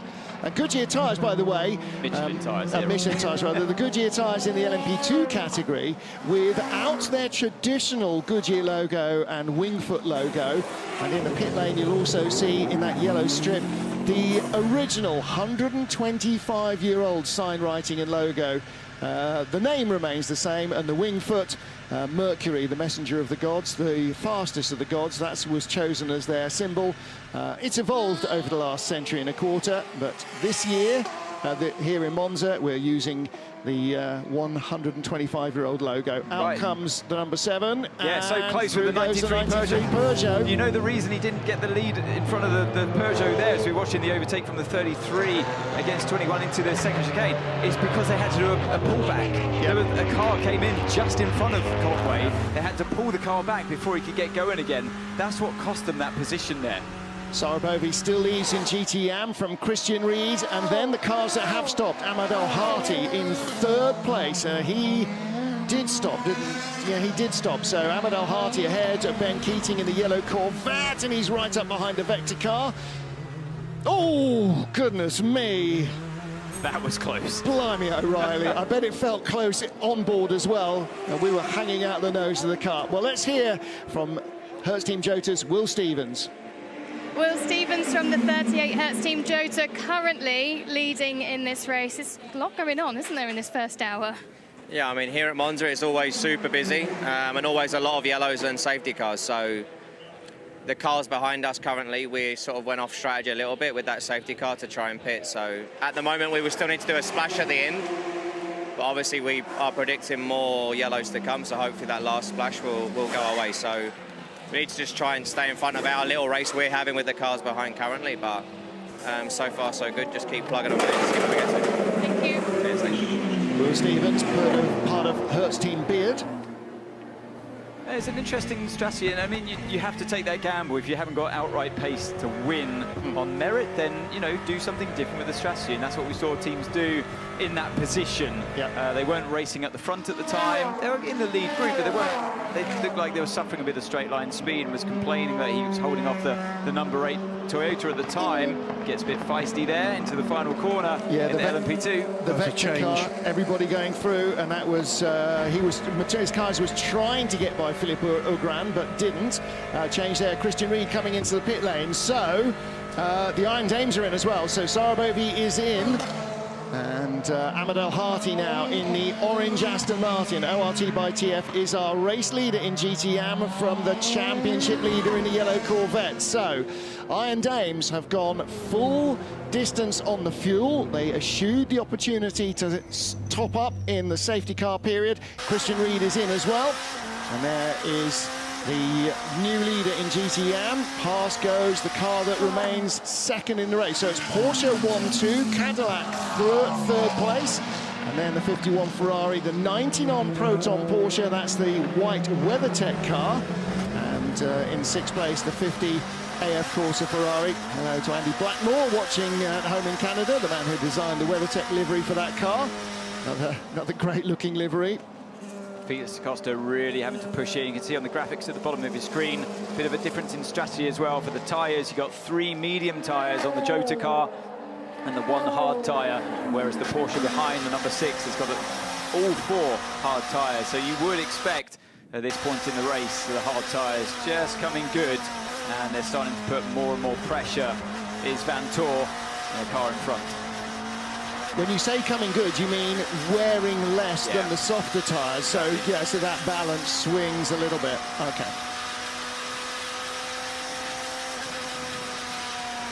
Riding into Curva Alboreto, the Parabolica as was, with Lawrence Vantor in 2nd place, with Vector Sport LMP2 car just having a little wobble there as the Porsche took the air off the rear wing of the Vector car. And it is Hertz Team Jota's Antonio Felix da Costa that Vantor is trying to hunt down. Not much between them. Last lap, 139.45 for the leader, 139.31 for the 2nd place car. Here is a Peugeot Toyota battle. So this will be the 94 car and the 7 Toyota with... Is that the number 8 car a lap down behind? Down at its 17th position, the number 8 car, but looking to unlap himself from these, I'm sure, if he can. Just one quick point as we watch this fascinating battle still raging on. The teams that chose to stay out under the safety car, that lost them a minute at this point in the race. Looking at where things stand in the overall order, that batch of hypercars a minute behind the lead group at the moment. And to bring us up to speed with the 93 Peugeot, that car with Mikkel Jensen still running, but in 10th place. So the 94 that had the problem, wasn't it? Nico Müller, whatever gearbox problem it was, has not cost him too much because that car is currently running in 8th place. Yeah, we saw, by the way, you look at the energy on screen. Sorry, Graham. You look at the energies there. So just to clear up what we were saying. So yes, they have the advantage, those cars that stopped under the safety car. But look at the energy, 20s, they're in the 19-20%. Whereas the ones that have stopped under, say, the normal strategy without pitting under the safety car, they're still in the high 80s. 19 for the van wall. So that will only come into play and unfold right at the end of the race. Absolutely right. And that is a combination of the internal combustion engine fuel. They're all using 100% sustainable fuel from Total, and that's the lead battle. Porsche on Porsche, and Porsche and Ferrari in the middle. The Cadillac is right there as well. The Ferrari's right there. So the gold car is Antonio Felix da Costa. We're second with Lawrence Van Toor. Right behind is the Cadillac of Alex Lynn, and Antonio Giovinazzi in the Ferrari there in 4th place. You could call this the breakaway group, couldn't you? Like in a peloton there. Exactly right. This is great stuff. This is great stuff. So they will need to come in about 5 laps. That virtual energy graphic is hybrid electric power if you have a hybrid and internal combustion engine power. And the hybrid here is not a power boost. What it does is it comes in instead of some of the power output. I don't know how they do it, obviously Witchcraft, Alchemy and Frogs, but somehow part electric hybrid drive and then part of the power of the internal combustion engine is taken away, so you never exceed the maximum available power limit. The problem here that Jota have is that we know they've got slow straight line speed, and that's a big weakness on a circuit like this in Monza. The advantage Jota have, although they are slow in a straight line, is they have track position. And that means the cars behind, faster though they may be, have to find a way to get by with only maybe a 2 or 3 or 4 km/h advantage in top speed. And there's a very tiny margin at the end of the straight where that's actually going to be of any use. Where it comes out is in traffic, because if you get held up in a corner and you come out all together because of that traffic, you're just a sitting duck, because you've got the lap time on your side. You can do the lap time, but it comes in such a different way. You're doing it in the corners rather than the straight line, that when you're in a train of cars and you're the slow one on the straight, you just get eaten up by all the ones that have the speed in the straight line. Absolutely. Change there, though, while you explain that. 7 ahead of the 94. Going to have a listen in now to what's going on for Nico Müller in this battle with the number 7. Same again. I couldn't downshift, man. I think this does downshift. I broke also smooth. Right, so he had a problem under the downshift. That would have been into the Roger, and the Penske Porsche, the Toyota rather, number 7, just slipped by him. Yeah, for 101 years, Slipstream has been king at Monza, and I think for the next 101, it probably will be too. Very close here in that first chicane. So come back to this battle with the... this is the replay. Yeah, so exactly what we're talking about with Müller not able to slow the car down sufficiently well in the first chicane, and you just... Yeah, he almost had to go straight on again. Yep. Completely on the wrong line through the second corner, and gets a terrible exit because of it. And it didn't downshift, so it's 2 or 3 gears too high. So that's double jeopardy, isn't it? He gets in too fast, has to scramble around, and he's in 5th gear or 6th gear instead of 2nd. You rely as a driver, you rely on the extra compression from the engine to help slow you down. It's all part of the deceleration of the car in these hypercars. You do have engine braking coming from the combustion engine on the downshifts. And when you're stuck in a higher gear, it's like freewheeling. It's like dipping the clutch and trying to... You just lose a lot of your deceleration energy. We've got this lead group of 4 now trying to deal with the traffic that is the van wall. That's coming down, I think, 2 laps down now. Let's have a listen to the 51 Ferrari. Hey, mate, just about 4 laps to go. The guys on our strategy are all ahead, so this is for the win. All right. Well, that's one way of looking at it. That's one way to motivate your driver. Absolutely. The great thing about that engineer is he never undersells or oversells anything. Just real motivation. He could make a career as a motivational speaker if he wasn't such a good race engineer. No further action for the unconventional rejoin with the gear selection problem for Nico Müller earlier. as you said, they've opted not to apply the letter of the law. I sort of interrupted myself when I was talking about why it takes so much longer sometimes for stewards' decisions when we've seen so many replays where it looks cut and dried, because the stewards can then investigate using onboard camera footage that we may not necessarily see on screen, but also telemetry from the cars. And if the team go, he was stuck in 6th, how's he supposed to wriggle around? And they go, here's the data, and on the Discord channel they can have these conversations, but it's the data that sometimes needs examining. If there's for instance, 777 and 8, they will have looked at the steering input on the 8 and the steering input on the 777, and if 777 didn't meander into the way of Sebastian Buemi and they made contact, then it wasn't 777's correct. So all of those, you think, right, that's absolutely bang to rights, no arguing there, but DRS or VAR or whatever, you know, our equivalent of it. Examine the data, make sure that when you make a decision that may cost somebody the race and potentially a championship, then you are right. Battle here in LMP2, Oliver Rasmussen in the 28 Jota car, catching the 34 car of the hero of Le Mans, it got to be said, taking that win with clear injury. Fabio Scherer hopping to and from the car. I wonder how his foot is, because it's only a month away from having been run over. Rasmussen living up to perhaps his Scandinavian name with a bit of rallycross. Exactly. He's going to have to be careful there, because that was full track limit violation running out there, looking at that corner down at the second Lesmo. I've seen a few flag up on our telemetry that we have here already. They are watching it, so yeah, clearly all 4 wheels off the track. In this phase of the race, gentlemen, that Ferrari is struggling to stay with the 2 Porsches, the Cadillac. It keeps losing ground in traffic, and you saw it again there, flashing to get by the LMP2 car, the Prema car, and sometimes it breaks for you and sometimes it doesn't, but when they were behind, when they were all up behind Antonio Felix da Costa, boom, he was right with them, and then they'd all got spread out. Da Costa got like 2 seconds in traffic. He just caught the car at the right time, and behind him the 6 Porsche of Lawrence Vanthoor didn't, and boom, suddenly the gap opens and it can close just as easily in traffic. And Anthony, you know all about that from having been in the top class and having been in LMP2 as well. Yeah, you can see it right here, you know, they're now splitting this battle with the LMP2s, and Fabio Scherer gets away with it. The Clickenhouse probably going to overtake him into the next chicane, and you've just opened a gap up between 2 cars that have equal speed. So you win and lose in the traffic, but here are we seeing the 51 Ferrari. It is slowly catching this group in front.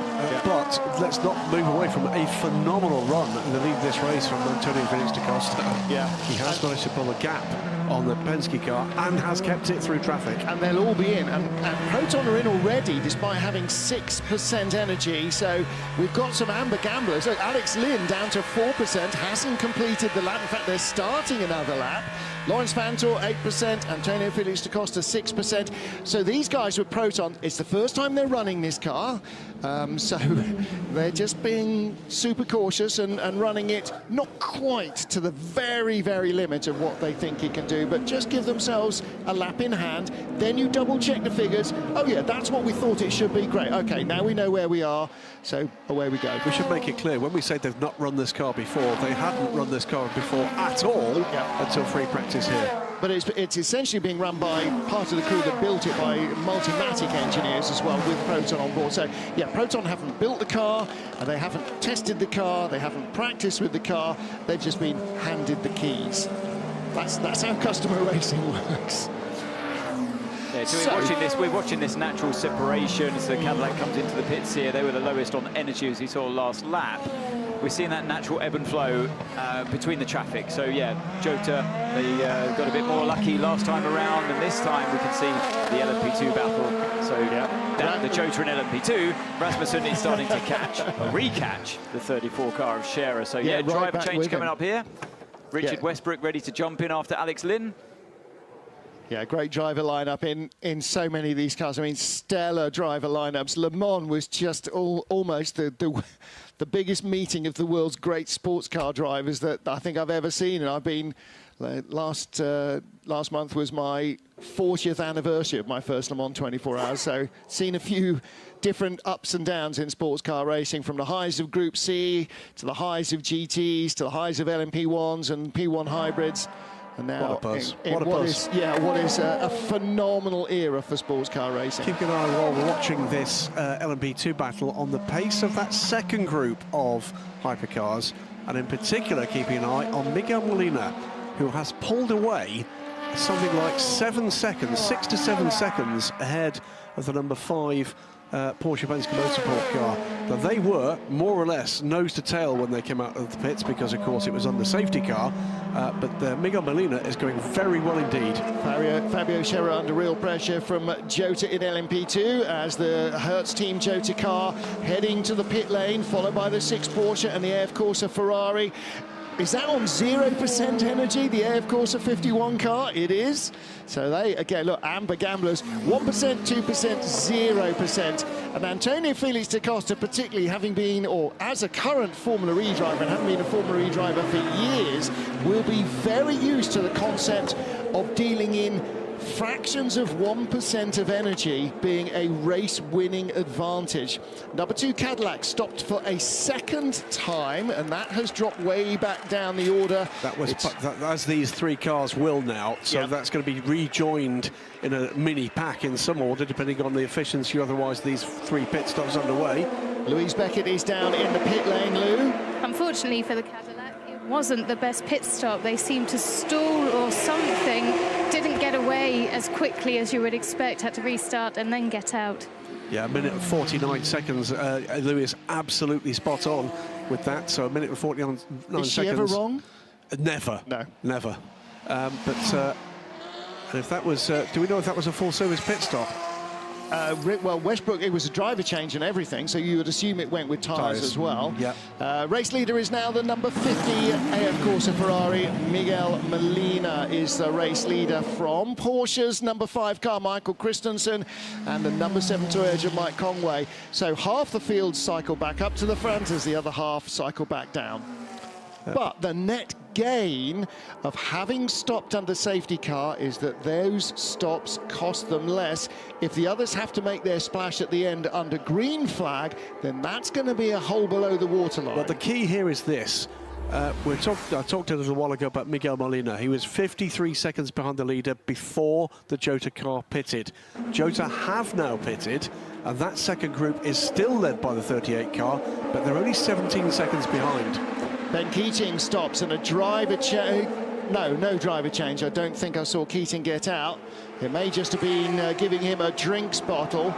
Ben will normally double stint at the beginning of the race and then allow Nicky Katzberg and Nico Veroni, his teammates, to carry on. Ahmed Al-Hati leads from Thomas Floor. There's the 54 car of Floor in this battle for 3rd place in LMP2. Thomas Floor, I think he started the 54 car, doing a great job here, and he will need to double stint as well to cover off his minimum drive time. It's 1 hour and 45 minutes for a bronze driver in GTE Am. It's an hour for the lowest ranked driver in LMP2, so that's why Ben Keating, he'll be feeling pretty good at the moment, stays aboard the car, and then they'll wait and see whether or not the gods of racing fortune hand them an opportunity for him to do a short stint. Well, he and Sarah Bovey and Thomas Floor and Mike Wainwright and Efren Castro and Lido Adu and so on, Christian Reed, all the bronze-rated drivers in those cars have started, and that's really good because, like qualifying, they're racing head-to-head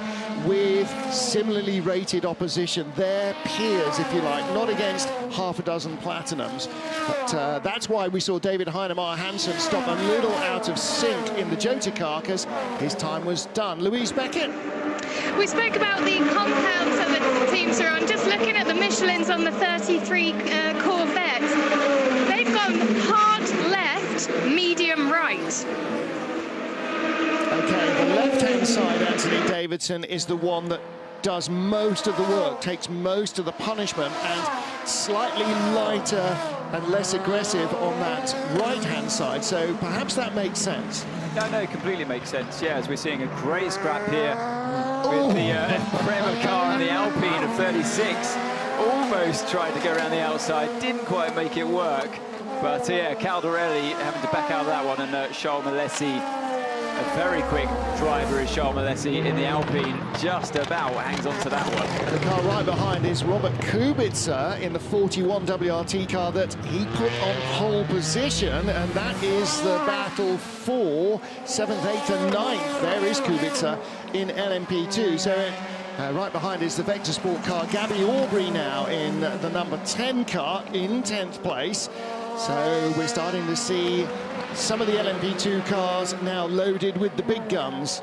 Yeah, they're gold or platinum drivers compared to the silvers or even bronzes that are out there, or were out there earlier on. Great scrap developing here. 4.5 hours and a little remaining in the race. Lots to see and do here in Monza. And it was stunning weather conditions at the start of the 6 Hours of Monza. The Grand Marshal, Ronaldo Capelli, Roger Penske on the grid. Well, was expecting him to be at CTMP for the IMSA race, but he's staying here all weekend. There's Dindo receiving the flag from the Marina Nazionale. And Toyota first, Ferrari second on the grid. Real drama on the run down to the first corner. Sebastian Buemi, the second of the Toyotas, on the inside line, being a little cautious, leaving himself some room. A couple of cars went by, but made contact as he locked up with the Ferrari, which was spun around, and that would cost Buemi. Peugeot looking strong now early on in the race, moving up the order to take the lead away. And then drama for Buemi as he made contact with Satoshi Hoshino in the 777D Station Racing Aston Martin, shunting the Aston into the wall, bringing out the safety car and ending the race for the 777 crew. Mike Conway, the race leader, under pressure from the 93 Peugeot. And around the outside, Mikkel Jensen taking the lead to the delight of the team as they mark a year since the car made its debut. 50 Ferrari then moving up into second place ahead of the Toyota. Number 7 car struggling to stay with the front runners. 94 Peugeot right behind. Drive-through and a long stop for Sebastian Buemi after that incident. Hertz Team Jota stopping behind the safety car and moving up into the lead of the race. It's currently the number 50 car of Miguel Molina, who leads after the first hour and a half of the 6 Hours of Monza. In LMP2, United Autosports are 1-2, and ORT by TF, the Aston Martin Vanderbilt Harvey, is our GTE Am leader. Still no indication as to how these differing strategies are going to work out. Half the field in LMP2, in GTE Am and in Hypercar stopped behind the safety car. All of LMP2 did. They were nearly due a stop anyway.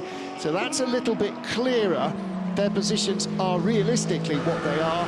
But again, depending on when we have safety cars, if we have safety cars or full course yellows, some cars in Hypercar and in GTE Am may be a bit hung out to dry in terms of fuel towards the end of the race. But with 4.5 hours still to go, that could all change very quickly. Absolutely, it's a big ask to get this full green to the end. While we're watching those highlights, something happened in the second chicane with the 94 Peugeot, and they've been reported to the stewards for making track limits with advantage. So yeah, it's that problem. It's the downshift problem again. So that's why he went straight on. But this time, they feel like he actually gained an advantage from doing that in terms of not track position, but you know, in terms of lap time. Yes. Definitely. I didn't see whether he actually gained a lap time advantage by it, but in that one moment, in that one corner, they feel, look, okay, we let you off by not going around the bollards. That was a technical problem, but this time you actually went faster through that section of the track. So now we've got a little bit of an issue here. So look, either fix the car or we're going to start dishing out penalties. That's how I feel they're looking at this now. I think you're probably right. That wasn't on the last lap where he was 4/10 slower than the chasing car of Hertz Team Jota's Antonio Felix da Costa. It may well have been on the previous lap to that, but I haven't got that data. So Michael Christensen in second place, Mike Conway in third. There are some of the slew of red and white cars. I know, I don't understand either, but apparently red and white are the only paint colours available for hybrids. So Michael Christensen in second, and Mike Conway chasing in third place. That lead group, by the way, is pulling ahead a little from our other group. 17 seconds it was to the good over the 38 car in fifth. Well, listen in what's going on with Mikkel Jensen, the 93 car that led this race, remember? I've lost the rear, a lot of braking. I need some help from Victor. Should I go forward or better to survive like this here? Is it mainly second chicane or it's overall question? First chicane and second chicane. Mainly first chicane. Rear braking. Losing the rear, locking the rear. Now, we talked a little bit in free practice about brake migration. Maybe he needs to work a little bit on that.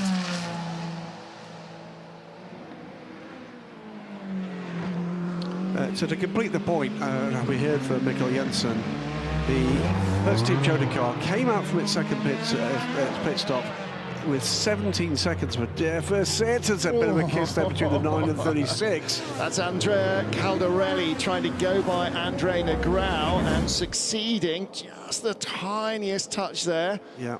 There's your race leader, Miguel Molina.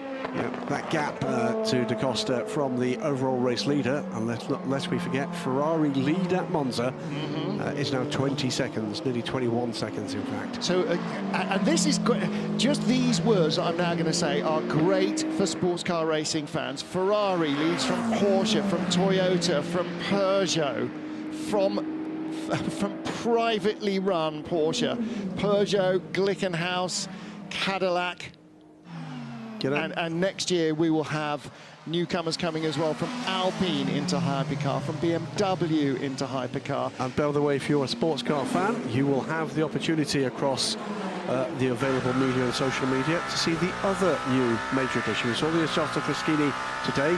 Lamborghini will take the covers off their new Hypercar at the Goodwood Festival of Speed next weekend. Yeah, that'll be Thursday.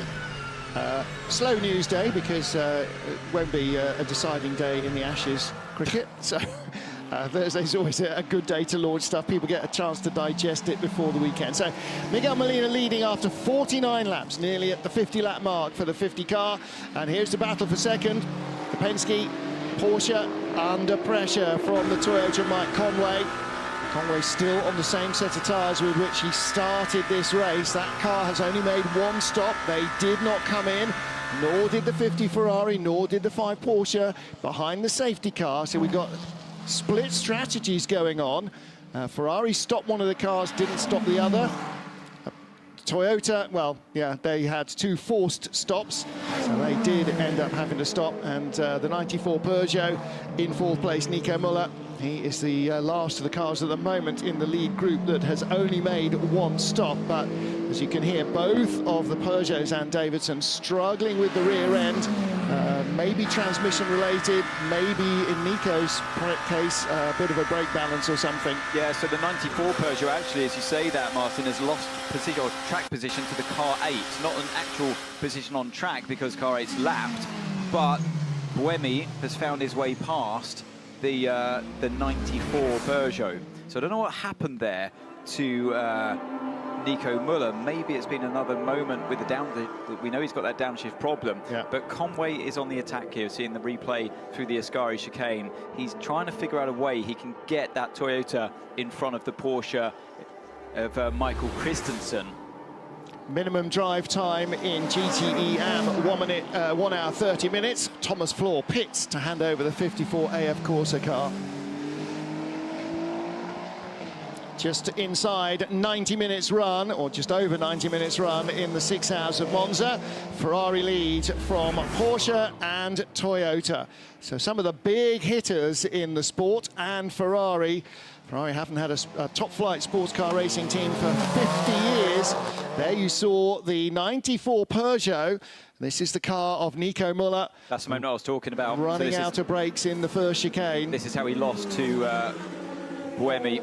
Not for actual racing position, but losing a lot of time in the lead battle at the moment. Well, not the lead, the second and third place of car 5 and 7 that we see on screen at the moment. So yeah, 94 Peugeot definitely losing a lot of time in that quest to. I mean, it's a shame. They've got the speed here in Monza. They've led the race on merit, but somehow a little bit of reliability issues here and there.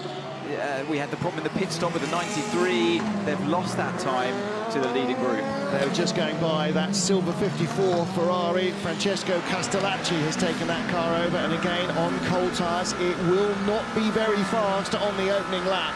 That's a driver change. Thomas Floors completed his drive time, so he's the first of the bronze drivers to hand over to his pro teammates. And Louise Beckett has caught him. He is down in the AF Corsa garage. Thomas Floor, it looked like hard, hot work out there. It was very hard work, but good preparation in the gym, altitude, and it's extremely hot out there. But the car feels amazing. The car is really, really... But I kept the same tires for a stint and a half, so it was brought me back my rally days in Les Mans 1 and Les Mans 2. It's a fantastic stint. I'm very happy. And you brought the 54 in leading the GT Am category, so that, you know, you've got to be pleased with that. I don't think it's ever happened before, but let's see where we're at the end. It's a long race, and yeah, let's see what we can do. But we keep on pushing, and the team is amazing, so I'm very, very happy. And you've just told me that you've still got time to do in the car. What is that? You've still got time to do in the car. You've got to get back in. Unfortunately, 12 minutes missing. We need to see where we slot them in. So, you know, I'm ready. So, good stint. Well done. Thank you. Thank you so much. Thank you. He might be jumping in right at the end of the race for a splash and dash, or if there is the prospect of a long safety car, like we had for the 777, get in, get him in, do the time behind the safety car, get him out, back to racing speed. So, yeah, I thought an hour and 30, but in fact it's an hour and 45 is the minimum drive time. So he was 12 minutes shy, and the team will be very, very careful that that does not come back to bite them. However, like he said, going back to his rally days at the end of a stint and a half on these tyres, Francesco Castellacci now up to speed in that 54 car. And again, as Thomas Floor said, you know, coming in as the race leader, that's a nice feeling. I don't care who you are and what class of racing you're in, that's a nice feeling. Cycles Bovey through, by the way, and back into the lead. Remember, this is all thrown into a little bit of a Ferrari with that early safety car, which has put people out of their regular fuel windows. Let's have a listen to Michael Christensen. Michael, 6 more laps, triple stint. Question? Yeah, confirm triple. Copy, thank you. All right, now triple driver, he's happy with that. I wonder if they'll triple tyres as well, because they, you know, that's the sort of bold move that might come back and bite you in the backside, or might end up winning you a race. They had a minute and 18 on their last pit stop. That might be that they changed maybe, not all the tyres maybe, but maybe 2. Left sides only. One quick point I was going to make, we saw that a third fumble for the 94 Peugeot, and we saw the number 8 car go back through. What that means for the number 8 car is that they now have been lapped by only the top 3 cars. So the number 8 car is fighting back and now has to catch and pass the 7 Toyota, the 5 Porsche and the 50 Ferrari to get back on the lead lap. And it's really important for them because they are the championship leaders. Every single point might mean that at the end of the season in Bahrain, they're on the top step of the podium or not. And, you know, right from day one in the championship, that's what you're thinking about. Now, look at Christensen's tyres. 53 laps on them. We're on lap 54, so he's double stinted those from the start. They were brand new, not tyres that had done qualifying. If he's good to go for a triple, are they going to give him 4 fresh tyres and then hand them on to the next driver, or are they maybe thinking about left sides only? Only he and his engineer will know the answer to that right now. They'll be thinking about that, and there will be some radio traffic with that, and they will either in the pit lane have said, right, 4 new tyres, off you go, or saying, do you think you can survive without them? And then give us a little bit more variety later in the race. Great dive bomb from the Jota Sport car of Oliver Rasmussen, goes by Fabio Scherer. That's been brewing for quite some time, hasn't it, between those two, and a great decisive move there by Rasmussen. How can he have caught Scherer napping? He's been, you know, almost pushing Scherer along like bumper cars for the last 20 minutes. But boy, he absolutely hurled it up the inside. That was full send. That's for third place in LMP2, and the second place car right ahead of him. That's the second of the two United Autosports car, Freddie Lubin. 94 Nico Müller Peugeot is going to have to be very careful if they have more rear locking incidents, as you see this again, Anthony. I think they must have been held up, or Scherer was held up by one of the Iron, I think it was the Iron Dames car coming out of the out of Ascari down towards the final, and that's what gave the run to Rasmussen. Yeah. And that's because it's a difficult corner to overtake on when you've just got the pure pace in the car in front. You get stuck behind in the turbulent air through Ascari. Now he's on the attack with Lubin. Oh boy, isn't he? What did he have for breakfast? He's chased down Freddie Lubin and caught him in a lap. And he's closing here, and closing rapidly. He's going to be taking a look very quickly indeed here. Freddie Lubin. Oh, it's going to be Bolt. We don't want to see the garage, we want to see the pass. Here we go. Brave move to go around the outside here. He's going to do it. He's going to turn in across the nose of Freddie Lubin. He does, and look at the way I was going to say, look at the way the rear twitched. He's in all sorts of sixes and sevens. Look at Scherer. He's going to go by Lubin up the outside. He could get by both of them here. Now, Lubin's just about... No, he hasn't got enough. All arms and elbows. Here we go. Now Scherer's trying to defend. He's not trying to attack. He's trying to keep Freddie Lubin behind, and he does. So Freddie Lubin lost 2 places in that lap. Oh, there was a little bit of both. Attack and defence there. Great stuff from Scherer. And both into the pit lane. What an in-lap for both drivers. That's fantastic. That was great stuff. Really great. I mean, Rasmussen really on the ragged edge there. He gets a decisive move done through the corner. They've just been around the lap before at Curva Alboreto, and then, yeah, that move on Lubin as well. Really risky stuff to go around the outside of Ascari. And it was so risky, he threw the car off momentarily in the mid-corner, sprayed gravel everywhere. Yeah, that was a proper race to see who can come into the pits first. 3 minutes, by the way, until we get into the pit stop window for the end of bronze driver time in GTE Am. Excellent. Now, imagine Freddie Lubin on the radio. All of that going on and in. I can imagine he's into the braking area before he stopped having a rant about that. But that was spectacular racing, and that's what you get when you've got equal machinery. And in the case of LMP2, equal really means equal. They all have the same Gibson V8 engine, they all have the same Goodyear tyre, and all of them are using Orica 07 chassis. It's not a mandated chassis, it's not a single car category, but it is the de facto car. There you go, turned in, little bit of opposite lock, touch of rally cross.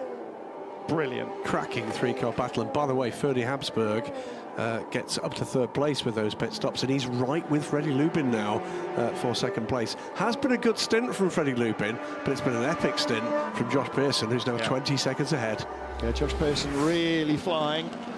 And there is the United Autosports car. So that is the 22 car, and coming into the pits behind is that 9 or 63. It's one of the 2 Prema Racing cars. Okay, so 22 behind him is Esteban Guerrieri in the Floyd Van Wall Racing Team machine, and he is 13th in Hypercar, but 2 laps behind the leaders. This is very close now between Mike Conway and Michael Christensen in front of him.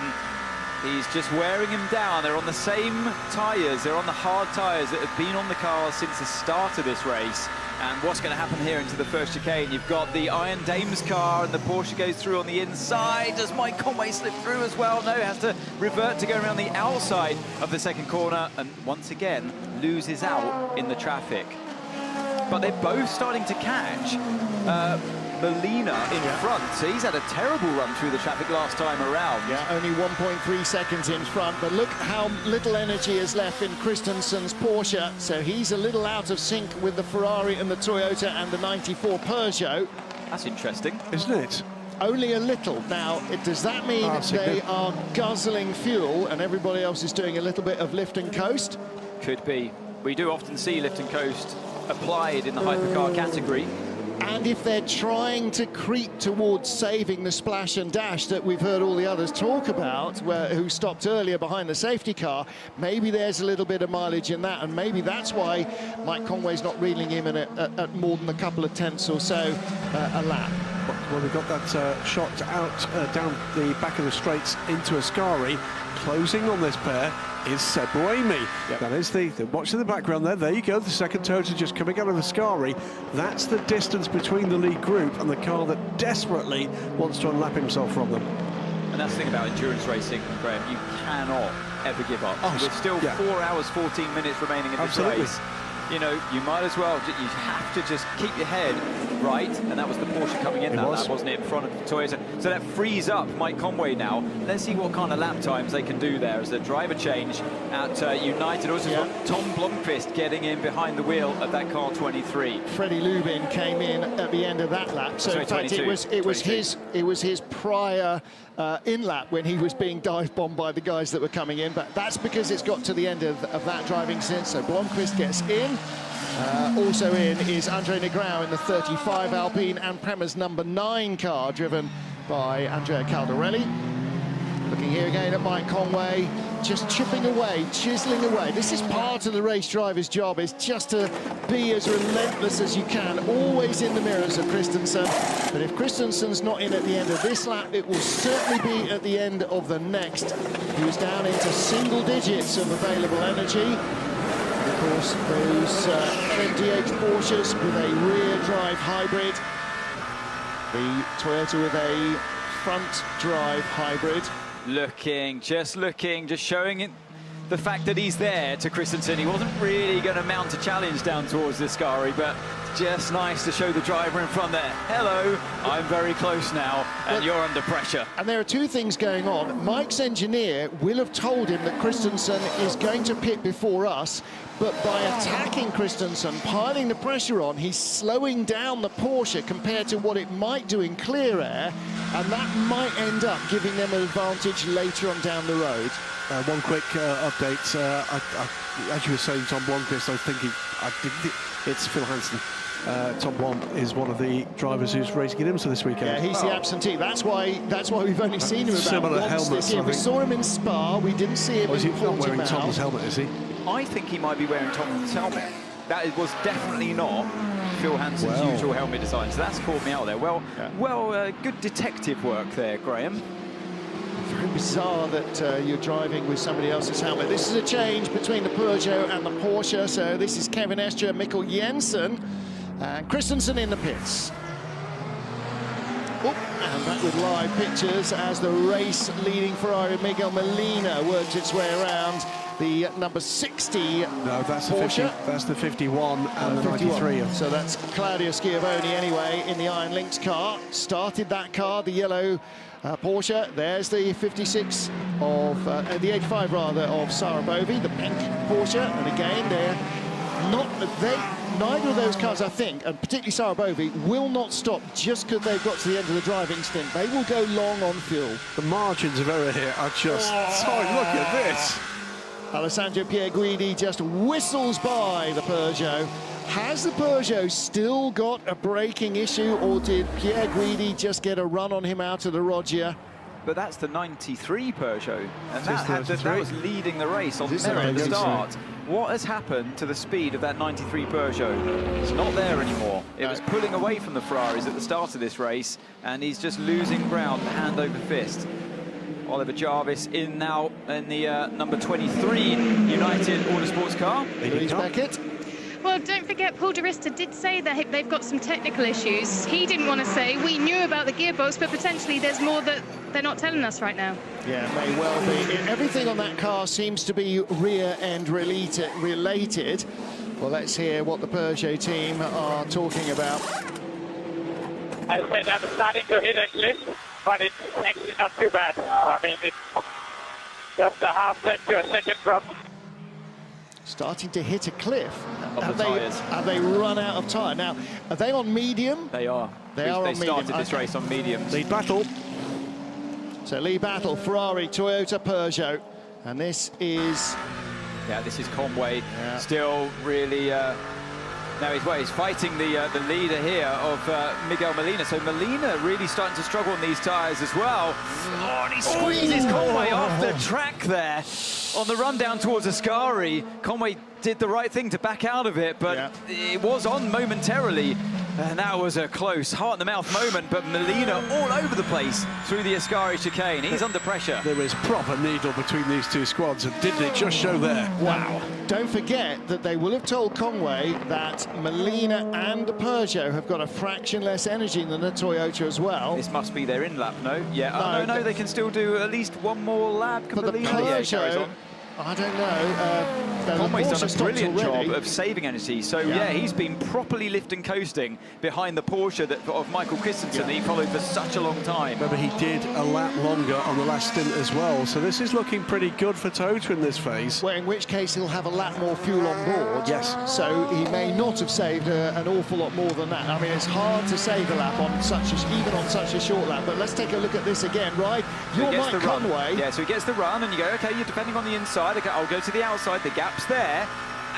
And I think what Molina was trying to do was sneak the slipstream from the Alpine LMP2 car in front. Yeah, he's and probably looking forward instead of in the mirrors to give him some, a little bit of leeway, I'll say. And also trying to figure where he's going to catch the Alpine and how he's going to get by him before Ascari. I would have loved to have seen an onboard shot of the Ferrari to just see where he was looking. If he was looking in the right-hand mirrors and did that, I would have issues with it. May have been. I give him benefit of the doubt. He was looking at the Alpine that was now behind them.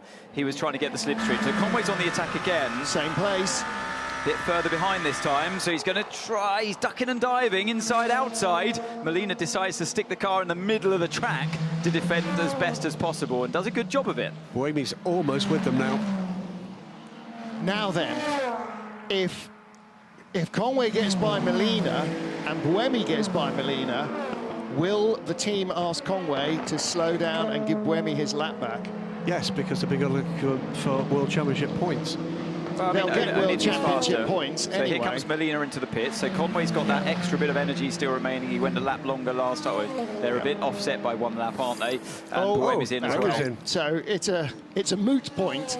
The Toyota needed fuel anyway, the number 8 car, because don't forget they came in slightly askew and have served a whole host of penalties. So driver change here for the number 8 and for the number 50. So pit work here could make a difference in terms of this unlapping for the number 8. So in theory, the fuel stop should be exactly the same time, the way that the rules are written. Tyres. So it's all down to how the pit crew perform, and the tyre change. Drivers are swapped. That usually takes around 20 to 25 seconds. You've got to wait for the fuel to go in before you can then do the tyres. So as the driver adjusts their seat belts and gets himself comfortable and ready for action, the car will go up on the jacks, and then the tyre change begins, and that's about another 20 seconds. Here we go, you can hear the guns going. Getting themselves uncomfortable. He's just tightening and tightening and tightening and tightening and tightening the belts there, Mikkel Jensen, because no amount of tight is tight enough given the violence of these cars. That is a smooth stop, and away he goes. Now, don't forget, his outlap will be very slow because he's on brand new stone-cold tyres. But Conway's in-lap has also been very slow because he's been in a sea of traffic as he works his way towards the final corner. What we do get the chance to see for the first time in this race, by the way, right now, is which of these cars turns on the tyres the quickest. We know that in much colder conditions at Spa, the Ferrari really struggled, but it's going to be the 8 versus the 50 that's going to be the interesting one. Well, and also that's interesting, which tyre compound do they go on? Absolutely right. Yeah. Let's see if we can have a spot. We're looking for those marks on the sidewall of those Michelin tyres. Yellow signifies the mediums, and the white is the hard. Yeah. 6 car is going to come through here. Conway's in. Jose Maria Lopez takes over. Sorry, I'm using my Formula 1 terminology for the tyres. It's the red for the hard tyres. Yeah. Porsche Penske Motorsport leads the motor race. Kevin Estre goes through ahead of the 51, which I think has just gone by the 38. Yes, it has. So Mike Conway in the pits, and so too the number 8 car. Ryo Hirakawa has just left the pit lane in the number 8 Toyota. So there's been a driver change. 1 minute 27 on the stop, 1 minute 18 the last stop for Porsche. What about Michael Christensen? Did he make that stop? 1 minute 9. And he owes us a stop, doesn't he? He's going to triple. So the car number 38, team manager, that's the Jota team, the car we're looking at on the screen here, it's been called to race control immediately. Must be some kind of pit lane infringement. The Jota number 38 car we're just seeing in shot there with left-hand indicators, right-hand indicators and four-way flashes going. I'm not quite sure what that signifies about the car, but the 38 team manager being summoned with immediate effect, extreme prejudice to race control. Just the left-hand flashes, I think. It was going left and then right, and then all four, both fronts together. I think there may be some kind of recycling of that. Tend not to do it at full racing speed. That tends to switch the engine on and off again. No, you're right. There is something odd going on with their lights. Now, it may just be that he's knocked something on and is unaware of it. You often see cars driving along with their four-way hazard lights on. Genuinely, could that be why they're being asked to go to race control? Possibly. Could you? Well, but that would be a message on Discord. Tell your guy to turn his hazard lights off. Well, the lights are linked on those Porsches anyway to the full course yellow button. Speed limiters. The speed limiter, or I think they use it as well in the pit lane speed limiter. Yes. So how has that been triggered? With the car clearly at full racing speed. Absolutely right. Don't know. Again, you know, these cars are so sophisticated or so complex electronically. There's FIA, it's Team Jota. They're so complex electronically that weird and wonderful things can happen. After all, we've all got phones and laptops, and they all sometimes do things that you're not expecting them to do. So these things happen. Busy three-class racing action. There's Claudio Schiavone's yellow Porsche being passed by a bunch of LMP2s. United Autosports' Oliver Jarvis, the dark blue car, Ferdy Habsburg, red and white behind him. And then the green and yellow, that's Inter Europol. So this is second, third and fourth. The Inter Europol car, Fabio Scherer, Andre Negrão not far behind in the next to the Alpines either. Warning flag being shown to the number 50 Ferrari of Nick Nielsen for, quote, forcing car 7 off track. They saw it the way you did, Ant. After the second let's mode down towards Ascari, that looked very hairy indeed. We've had, I think, 6 different teams leading this race. Trouble! 94. Finally, those technical problems that we saw with the downshifts, the gearbox issues. Yeah. Could this be... He's got it going again. The end result with Gustavo Menezes, a shake of the head there from behind the wheel. What happened down there at the first chicane, we wonder? Concerned faces down at Peugeot. Such a shame. They had the speed in this race, but... How long have they been...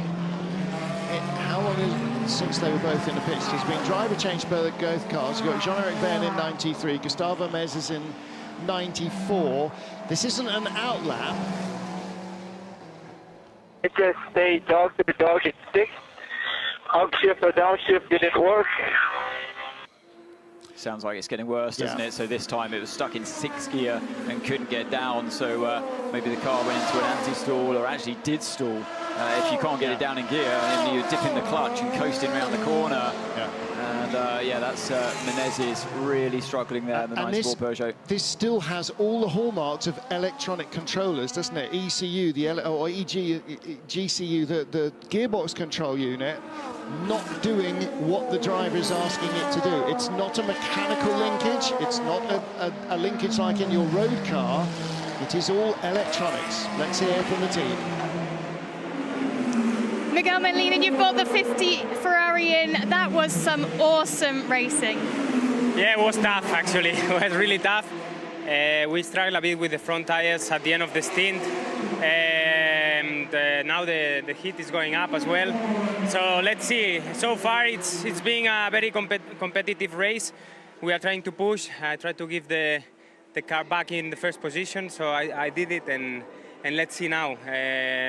It's very good to race here in Monza with this atmosphere, and we are pushing so hard to give a good result to all the people. We've just seen on the timing that there's the warning about what happened with the 7. We could see the Alpine in front. What was going on for you during that? Yeah, I mean, we are racing, and we have to take every opportunity. It's risky because now it's not that easy for us to overtake the LMP2s, and we have not the top speed. But I try to defend my position, and that's all. Okay, thank you. Thank you. Now that's interesting. So it kind of says to me he knew that Mike Conway was there on the outside and decided to actively defend him. So I'm not surprised he's had the warning because of that. So if I was him, I would have been saying, oh yes, I did take the slipstream of the Alpine. I had no idea he was there on the outside. But that's not how he answered the question. No, it's not, is it? It did sound rather as if that was a defence about a defence. Seb Buemi, he's had a tough old afternoon. It happens. It happens to the best of them, Graham. It really does. And oh, without question, he's one of the best. And like I say, a rare couple of moments from Seb. But you know, you never stop learning as an athlete, as a racing driver, and it's one of those character building days. You know, he knows how it's been for him. He knows he could have avoided those moments, but what it goes to show is how difficult it is when you're placing your car at high speed around this very narrow and bumpy racetrack with a good mixture of different classes out there. Lots of people will be wondering, yeah, well, why did you just bang into a car that you're overtaking? The overhang of these cars is absolutely. so long. Yep. That in those kind of moments when you're looking forward to where the Jota was in front, you kind of do it by sixth sense. Yep. And in that one moment, he got it wrong. He's just got it wrong. And just marginal. It happens. So we're listening to what's going on with number 93. Give me the option for upshift on the left pedal, please. Let me check if we can. Let me check if we can. They're increasingly in woes, aren't they, with their gear shifts. We're already 2 hours in, by the way, to this 6-hour race, and boy, oh boy, if we get another 4 hours at this kind of pace, you're going to start hearing us losing our voices again. Louise Beckett in the pit lane. I can see the Peugeot team ready for the car to come in, and I can see the dollies out. That may just be precautionary, but let's see. Yeah, may well be. Interesting that Jean-Eric Verne was asking them to give him the option to upshift and downshift on one set of paddles. Look at the Porsche coming through the middle there between the Porsche and the Ferrari in the GTE class. Very brave stuff there by Kevin Estre, but you wouldn't expect anything less from him. And Kevin Estre still pushing on hard in the lead of the race.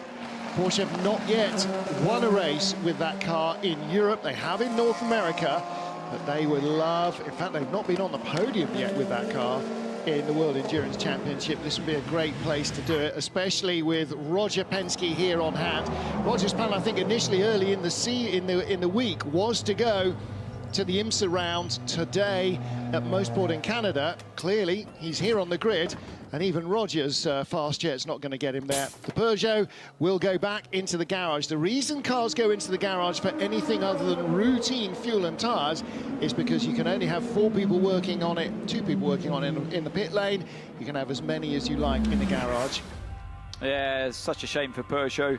They turned up here in Monza with great speed and in many ways a bit unexpected, but they showed a bit of pace in Le Mans, and that certainly carried through to this weekend here in Monza. So it's a day of what could have been for them, and you do feel like once they saw that reliability issue out with the car, they'll be genuinely challenging the front runners for victories, because they were at the start of this race today.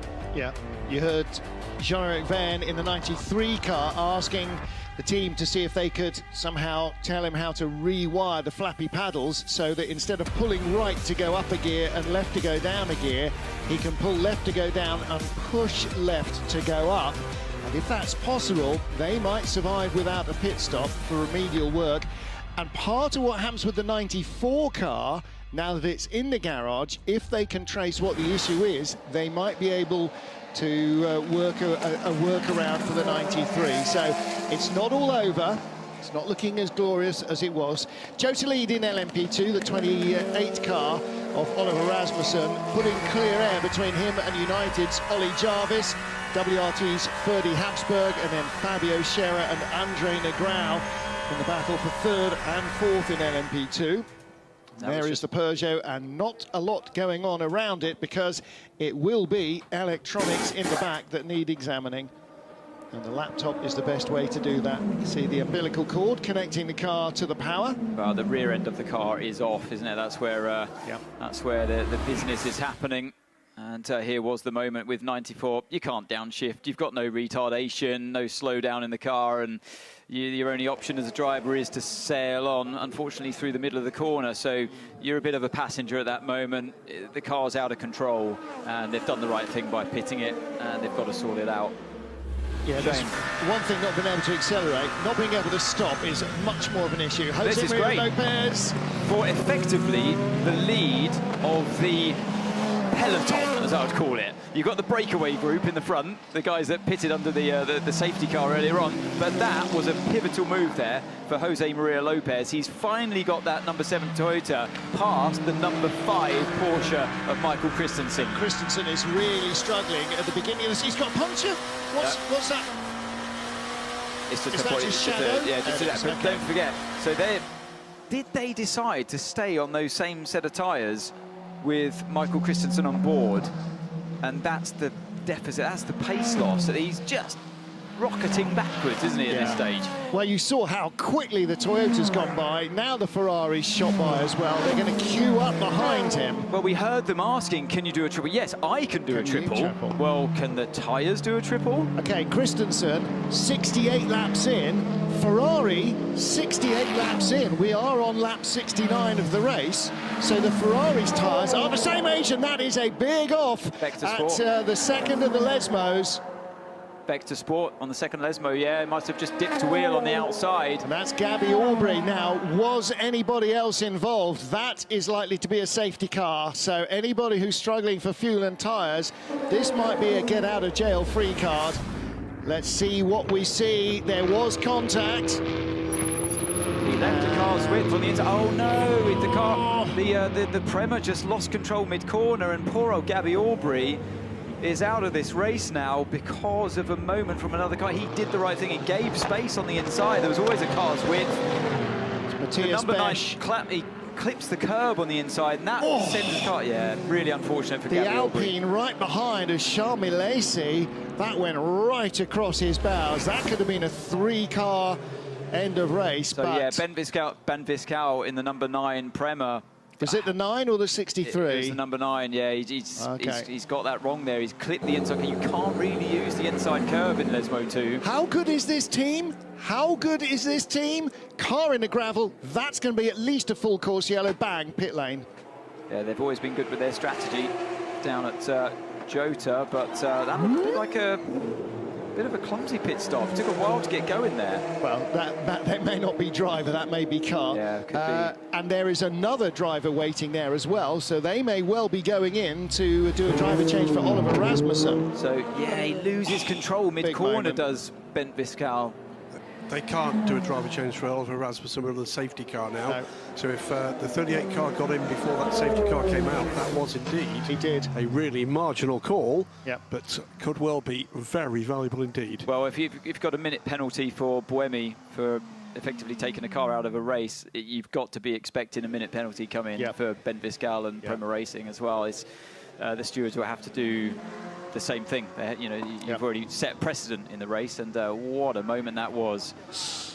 Oh yeah, really tough for Gabby Aubrey, just getting slapped off there, and that's the end of Lesmo 2 gravel trap, as John Watson will tell you, is not much space before you get to the wall. Incident involving cars 10 and 9 at turn 7 under investigation.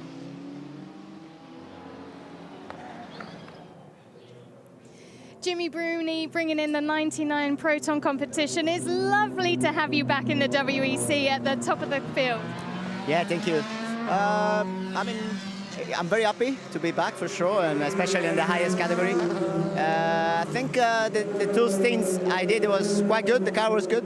We had some issue. We lost a few seconds at the first pit stop because it was our first pit stop with Hypercar. So we lost a bit there, about 30 seconds. But then the car was quite constant, and I could done a good lap time, low 38, quite for a long time. So I'm happy. We spoke to Harry the other day, and really this round is about you all getting used to the car and the team all together. Yeah, I mean, we saw the car only Wednesday afternoon when we did the seat fitting. So we have to be all proud. You know, we are 2 hours into the race and all good, so all happy.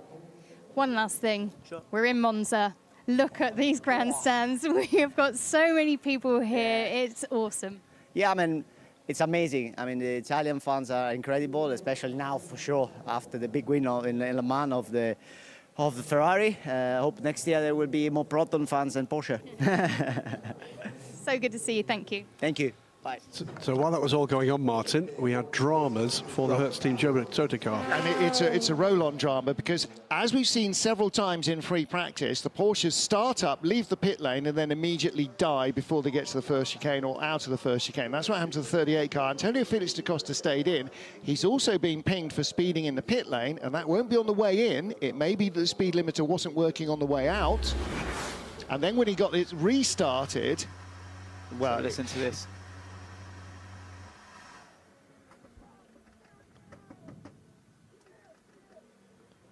He's asking to change the steering wheel. No, he's stuck in fifth. Yeah, and he's asking to change it. Maybe the steering wheel's not working. He can't get down through the gears. Yeah, quite possible. Well, there's a 99 car, Proton's car. That will be racing in the IMSA WeatherTech series for the rest of the season. Proton will have a customer hypercar next year from Porsche. And one of the things Jimmy Bruni said, you know, we haven't seen the car before Wednesday. We did a seat fitting, and now we're driving it.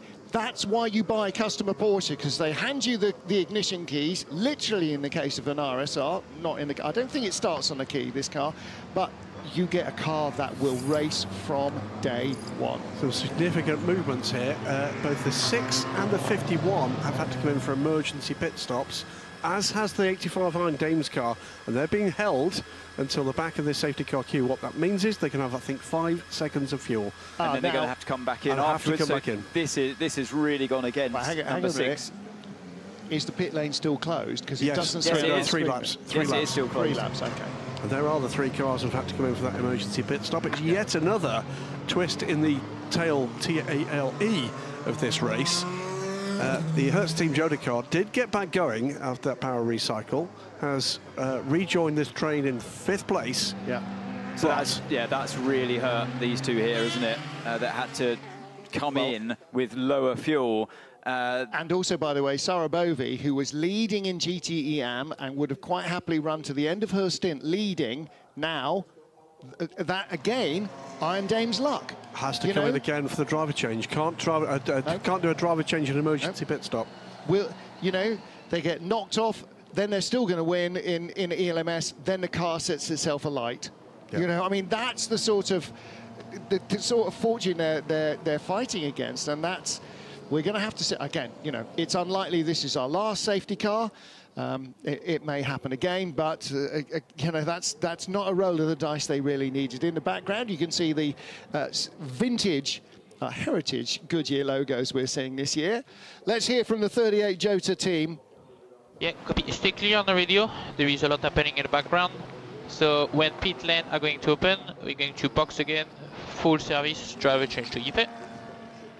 So was that just an emergency stop for the 38? It must have been. This safety car, for all of the drivers that stopped in the first safety car and got themselves out of sync, this one's really hurt them because they were then running out of fuel, whereas the drivers and teams sticking to the traditional strategy were... This safety car has worked out beautifully for them. What's the other thing we've just seen happen behind the safety car? Wave round. Yeah, wave round. So cars that are behind their class leader get to go around and rejoin the front of the safety car. cars in class that are in the Hypercar that are a lap down or more get a lap back. Hello, number 8 Toyota. Well, I can see, Graham, you were looking at the circuit map where we can see all the cars. Can't see the 8. I don't think he was behind class leader. So the Glickenhaus has been waved through. I'm not sure if Buemi is being waved through. More coming now. Yeah. Because the race leader is the number 2 Cadillac. Yet another race leader. Here's Buemi in the pack there, just coming to the bottom of your screen now. Race director does not tell you that you are eligible for a wave bar. You have to know. Right, the other quick point to make clear is we saw Antonio Felix Costa very animated on pit lane. If we're right, and that was an emergency pit stop, they can't change the wheel. They can't do anything other than put fuel in the car. It's absolutely correct. When we saw the onboard, in the safety monitor, it clearly was yellow and said SC. Correct. Now, the pit lane could have been open as he came in, and then it could have gone safety car. But even so, if I was there, you haven't got time to consult the rule book. You have to know. There you go. There's the safety monitor system. That's what it said when we saw the onboard of him stationary in the pit lane. If he came in and the pits were still open but closed as he was on pit lane, in theory, he should be allowed to do a full fuel stop or any other work or a driver change. So he must have had to come in while they were closed. He managed to get out there. He didn't have a red light at the end of the pit lane. He was stopped on circuit, remember? Because so the safety car queue had gone by. It's only red while the safety car queue is in progress. So then he was just a lap. green. He was a lap out of sync compared to the others that came in after him. Okay, so that makes sense. Wow, very, very complicated, particularly for Jota's point of view. So confirmed and not a surprise, out of the race is the number 10 Vector Sport car. And point being made by the team is that was the second hit from actually one of each of the Prema cars. Was the early hit on Matthias Kaiser with Dorian Pan, and then the number 9 car at the hands of Ben Viscal. So rotten luck for Vector Sport again. They've been the Prema magnet bowling ball, yes, or the Prema Skittles, haven't they? It's just, the problem was that Ben Viscal was out of control mid-corner in Lesmo and checked up against Gabby Aubrey's Vector Sport car to rebalance itself to get going. So yeah, I do expect a penalty coming their way. It was at this very corner here that we were riding on board with the car 50. Just going to correct myself as well. It wasn't Buemi that we saw on the screen. Obviously, he did the driver change. We saw him walking past the camera. He has changed to Ryo Hirakawa. One other quick point, by the way. We only have 3 teams in Hypercar that have not led this race now. Glickenhaus haven't led, the Proton car hasn't led, and the Van Wall still sitting, by the way, in the midst of the lead pack for LMP2 after a long pit stop for that team, haven't led.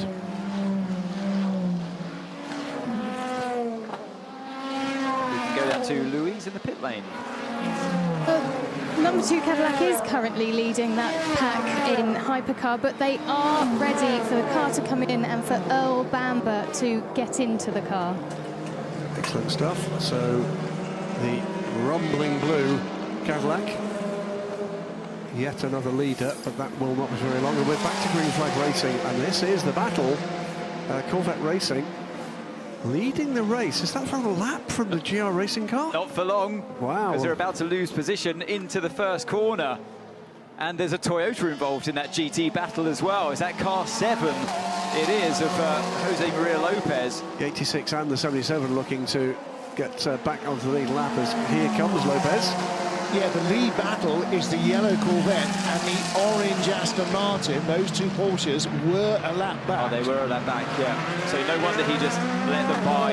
It wasn't for position. But here we got the Porsche number 6 with Kevin Estre at the wheel, being chased heavily by Pierre Guidi in the number 51 Ferrari. So these two pitted, didn't they, for that splash and dash under that safety car. So putting themselves really out of sync with the rest of the competition, apart from, we believe, the Jota as well, that had to do a similar thing the lap before. Louise. Well, just mentioned about the number 2 Cadillac. I think that there's been some confusion, and when the green flag was going to start again, because they actually came in and just did a splash and dash. All the team are shaking their heads. Earl Bamber's waiting to get in the car. They've now brought another fresh set of the fresh set of tyres back out. Earl's ready, and I think that car's going to come back in again. I think you're right. As it went green, maybe they had to come in and thought it was still yellow and couldn't come in, because it doesn't go green until you. Well, hang on. It doesn't go green until you cross the start-finish line. So they had to come in, but they had to do a bingo fuel stop as well. So they will come in probably this lap. Yeah, they came in under safety car. You're absolutely right. Well done, Martin. That was a good spot. That's twice this week. I know, it's amazing. You're going to keep this average up. I need to retire. Now then, this is what happens when you get a safety car situation. Everybody rammed together. So in comes 51, in comes 6, in comes 38, the Jota car again. So he definitely did stop under safety car. Yep. And so they were forced in. And unfortunately for Cadillac, the safety car was a lap too long, and they were forced in as well. So, in fact, the Cadillac followed the safety car down the pit lane, so he knew that he was stuffed. Now, in American racing, as soon as the leader crosses the line and goes green, you're good. But in European racing, not the case. Or in ACO rules, FIA rules. That was a heart-sinking moment, because they knew, like you said, they knew that they were going to get penalised. And just within the matter of seconds, the pit lane would have been green again. Look at the tyre difference between Jose Maria Lopez and Nick Nielsen in the 50 Ferrari. Lopez on new tyres since the beginning of his stint. This is the chance for the number 7 Toyota team to change this race in their favour. Everybody's bunched together. 3 or 4 of their rivals are back into the pit lane again and out of sequence. Toyota, the number 7 car, Mike Conway handed over to Jose Maria Lopez at the last full green stop.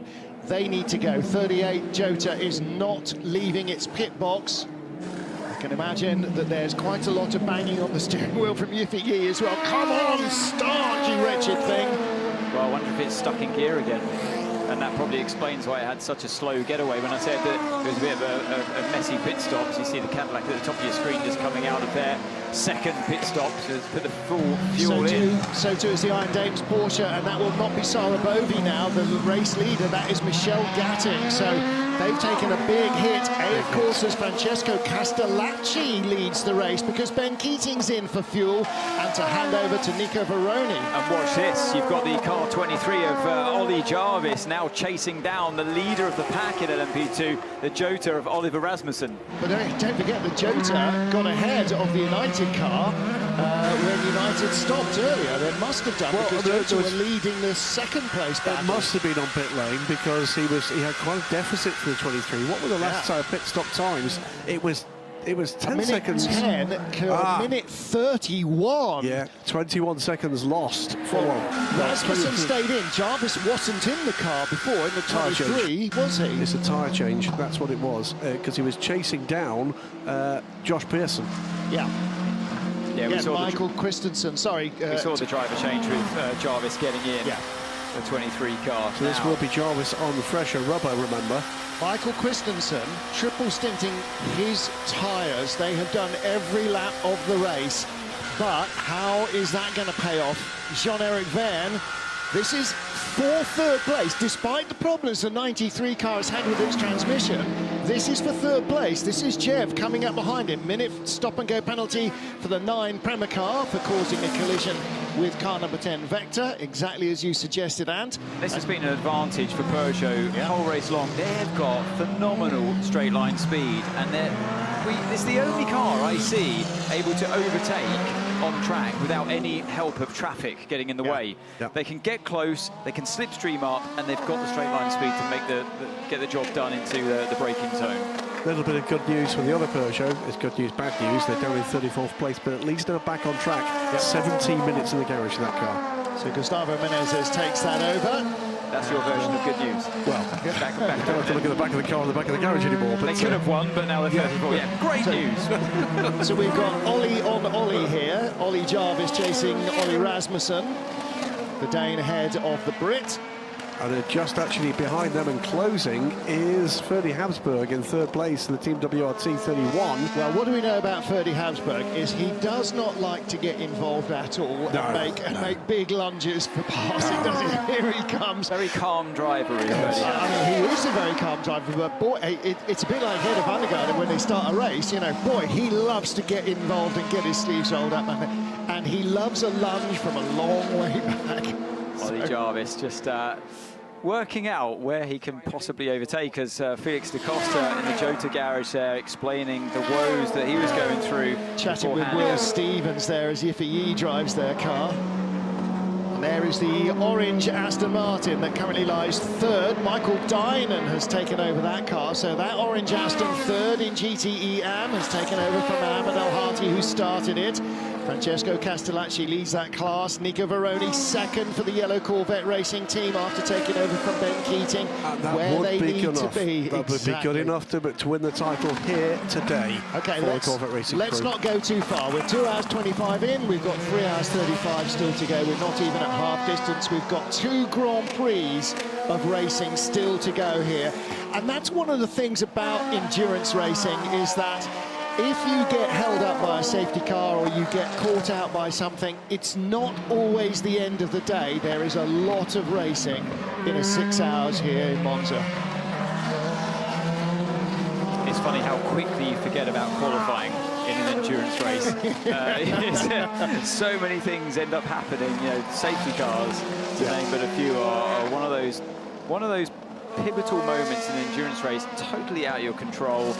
We've seen the chaos and controversy it causes in the pit lane, with the pit lane cars still having to pit because they're running out of fuel, but you're only allowed to put 5 seconds worth of fuel in the car, and then the pit lane exit is closed, and you have to wait till the stream of cars go past before you're allowed out. Those kind of moments, you know, you can just completely fall foul of. And that's what we see here. 38 Hertz Team Jota were the leaders. Number 2 Caddy was in the top 3 as well. And there they are with that extra stop they've had to make and their time lost behind the safety car queue. They're down at the bottom of the top 10. Still battling for position, still going as quickly as they were, and hoping that the next roll of the dice will come up snake eyes for them and not for somebody else. So it's, yeah, you know, sometimes fortune plays a part in life, and endurance racing very often plays a large part. Wow, it's full of jeopardy, isn't it? An endurance race, particularly the World Endurance Championship, because you've got so many competitive teams, even in the hypercar category now, and that's great to see. So, yeah, look at this battle on the run down towards turn 1. Oh, the LMP2 Alpine trying to shove its nose down the inside of the Jota Porsche as the Aston Martin ran out a little wide. No, he did. I think he did on purpose. Absolutely. I think he absolutely did. He saw all the stuff coming up behind him. I'm not having part of that because they want to win this race. Richard Westbrook aboard the number 2 caddy. Push, push, Richard. Push, push. Put pressure on him. Track limits Ascari. Track limits Ascari. All right, there you go. So that's putting pressure on the Jota in front that they're talking about, the number 38 Jota. Behind him, Phil Hansen in that dark blue United. So blue, the blue nose, that's the Cadillac. The LMP2 United car, as we see the 28 Jota LMP2 car and 28 United, 32 United car rather, 22 United car get there in the end, is Phil Hansen. Andre Negrão is in the metallic blue Alpine. That's the battle for second in LMP2. Fastest lap of the race goes to the race leader, Jose Maria Lopez, a 1:37.2, and in pursuit, not so much slower than that, a 1:37.6, keeps the gap to 4.3 seconds to Nick Nielsen in the number 50 Ferrari. It is Toyota, Ferrari, Peugeot, Porsche, Glickenhaus, and then Proton competition.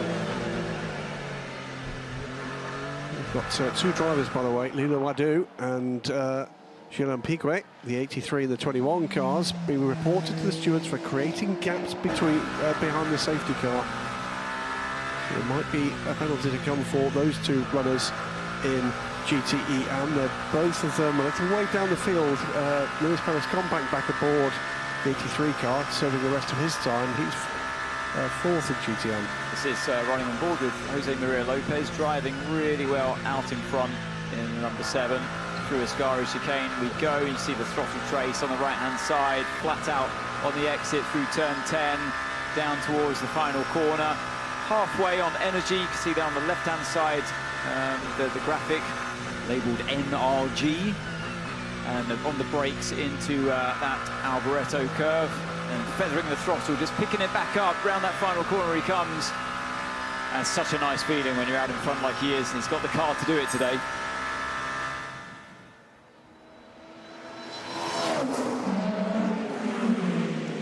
Antonio, Felix da Costa, we saw it playing out. What was going on in 38? Tell us. Yeah, look, we've taken a few aggressive calls on strategy, and they were actually working out okay. We didn't take tires, and everyone else took tires, and in the end we lost a couple of places there. But actually inside the car I was dealing with another hassle. My steering wheel basically just froze completely. I could still up and downshift, but none of the buttons and obviously none of the information was correct, as it was just frozen. So trying to deal with that, yeah, the pit stop took way too long because of it, and then we had to power cycle the car once I left the pit lane. So just honestly, things out of our control. I thought we were doing a really good job with what we had. So unfortunately, we've just been hit with stuff that we, as a team, can't control. So try to recover from that. Still 3.5 hours to go, halfway kind of thing. So see what we can do. All right, thank you. And that explains why there's all sorts of weird light combinations going on, things flashing on and off on the steering wheel. And we saw him coming into the pit lane. He was clearly not in 5th gear, but that's what the indicator was telling him. So, yeah, nothing working, and so you have to power cycle. In the background, by the way, you can see the full access crew busy reporting from inside the Jota team. And in 10 days' time, you'll be able to go to the World Endurance Championship YouTube channel, and a 40-minute program giving you some of the inside stories behind the racing, behind the garage walls. So there's going to be an awful lot to talk about for a long while. We've got plenty of time to digest it as well before we get to our next round in Fuji at the end of September. You can really read the body language of Felix da Costa there as he was desperately trying to explain what he was going through, and yeah, disappointment and frustration, because for a driver you rely so much on obviously the dash, the steering wheel, what it's telling you, and with those electronic gremlins that they had, it's so hard to battle with knowing which gear you're in. Yeah, and part of which was that the speed limiter wasn't working. We saw when they had to come in for that emergency fuel stop, he'd also been flagged up for speeding in the pit lane. He's holding on to the pit limiter button, and it's not limiting the speed to how it should have done. So unfortunately, that's another little rod for their back. Into the garage comes into the pit lane comes the leader in LMP2, Ollie Jarvis, and the 23 United Autosports car, which will leave Albert Costa for Inter Europol. There he is as the leader of the race. Not yet. He's way back here. Car 33, by the way, the Corvette. Could this be another big moment? Reported to the stewards for speeding in the pit lane. We're going to say as well with Antonio Felix da Costa, the absolute frustration you can understand, but it's more than that, isn't it, Anne? Because they were in contention for a significant place in this race. They may well end up being there again, but that's the point here. This is a team with real ambition, and just a glitch, a steering wheel, has potentially put them out of contention for a moment. Well, that, and also the fact that they were running out of fuel and they needed to pit under that safety car, that really went against them and the other runners that took that gamble earlier on to pit under the first safety car. So we're looking at here, the two Porsches, Works Porsches, fighting it out down the main straight. Car 5, car 6, with Dane Cameron versus Kevin Estre. 8th position. Yeah, behind Rio Hirakawa in Toyota number 8, and sneaking through on the inside goes Kevin Estre. So number 6 car is Dane Cameron, in fact, getting his nose back in front. Which, by the way, also means that they're in this battle to try to unlap themselves. Cameron on the fresher tyres, of course, at this point in the race. Watch Rio Hirakawa here. 3 wide here. That was going by both of them into Curve Alboreto. Big stuff from the Japanese driver. Young Toyota driver taking over the seat vacated by Kaz Nakajima a couple of seasons ago. It was a strong move, wasn't it? He got a toe off both of them, and as they looked at each other and sort of eyeballed each other into the braking area, he just came slotting up the inside. And look, he's checked out, absolutely gone as he chases down the 51 Ferrari. Out comes the 38 Hertz Team Jota car. It's served its penalty. Yeah, 25 seconds on pit lane. That was the drive-through. Yeah, just as it gets notified on the TV screen, we've already seen that being notified on our timing screens in the booth. And if you want to look at the timing screen, live timing, and delve into some of the driver stint lengths and so on, you can do that on the FIA WEC app. And on the website, indeed. Yep. Both with expert mode, which gives you all sorts of additional information. We unpick the cocktail that is always an FIA World Endurance Championship race. And it's been no less than that here, has it? It's been all action. Very hard to outbrake a GT car, as we were talking about, into that first corner. Dane Cameron thought about it, so he didn't want to get held up on the exit. We run on board now with Michelle Gatting in the Iron Dames car. Look into the inside, into the second chicane. It's late, and there's a bit of contact. Oh, somehow, the 83 Ferrari. Lewis Perez compact, good save. Good save. Wasn't it just? And you could see Michelle trying to get her nose out of the hole that she was digging for herself, trying to avoid that contact. She knew he was coming in. Yeah, that was a little bit late there. A similar move in many ways to that of Dorian Pan at the start of the race in LMP2. You've got to have more of the car alongside as you turn in to turn 4. Another car, of course, that suffered having to have that emergency pit stop, so basically down pit lane twice. Yep. And just for a moment, something swings back in their favour. We see on screens that the drive-through penalty is confirmed for the Corvette for speeding in pit lane, currently sitting second. Then you see again that clash. He did very well there, didn't he? Anthony, drivers at home might be thinking, well, why didn't she just slow down a bit more? Because you're already braking quite heavily, and I think she had gone past that moment of no return. When you're going down the inside, you suddenly think, uh-oh, this is going to be tight, because the driver's starting to turn in on the racing line. And yeah, she finally has found her way past. It was inevitable, but yeah, there was definite contact there, and I would pass the majority of the blame, 100% of the blame on her in that situation. And the reason when you get into that situation is you're not gradually braking like you do with the road car. You are braking at the absolute limit. It's like the ABS is on, pulsing under, and everything on the parcel shelf is shooting by you and hitting the windscreen. That's how hard you're braking in road car terms. I'm never getting in a car with you. Well, that's why you've got your own car to come to the circuit. You're not in the glorious Panda Sport Hybrid. Well, the Panda Sport Hybrid is quite this actually finally got around. I mean, round the outside, so she clearly had a lot more speed, and maybe that's what made her think, look, into this second share, I'm going to be able to break you, and then actually was caught by surprise at the speed that the Ferrari could carry into the corner, and then yeah, you get into a bit of a Seb Buemi situation at the start of the race where you have to brake more, you have a bit of a lock-up, and it's a closing gap, and there's nothing you can do. And whenever I see a front wheel hit a rear wheel in an attempted overtaking move, it was never on. Red Air Porsche just being passed. That's one of our GTE Am category cars, and that is Guillermo Mura de Oliveira. So making his second WEC start. He raced in Portimao as well, but he's had a few races here at Monza, track he likes a lot. But again, his teammate brand new to the circuit and to the car. So Guillermo in his second start in that AO car. There's the Corvette making that drive-through penalty. It's Nico Veroni at the wheel of the 33 car. Yeah, we don't know if it was Ben Keating coming in that earned it or Nico Veroni going out that earned it, but we do know that whoever's in the car has to serve it. So completely correct. Yeah, Nico goes through.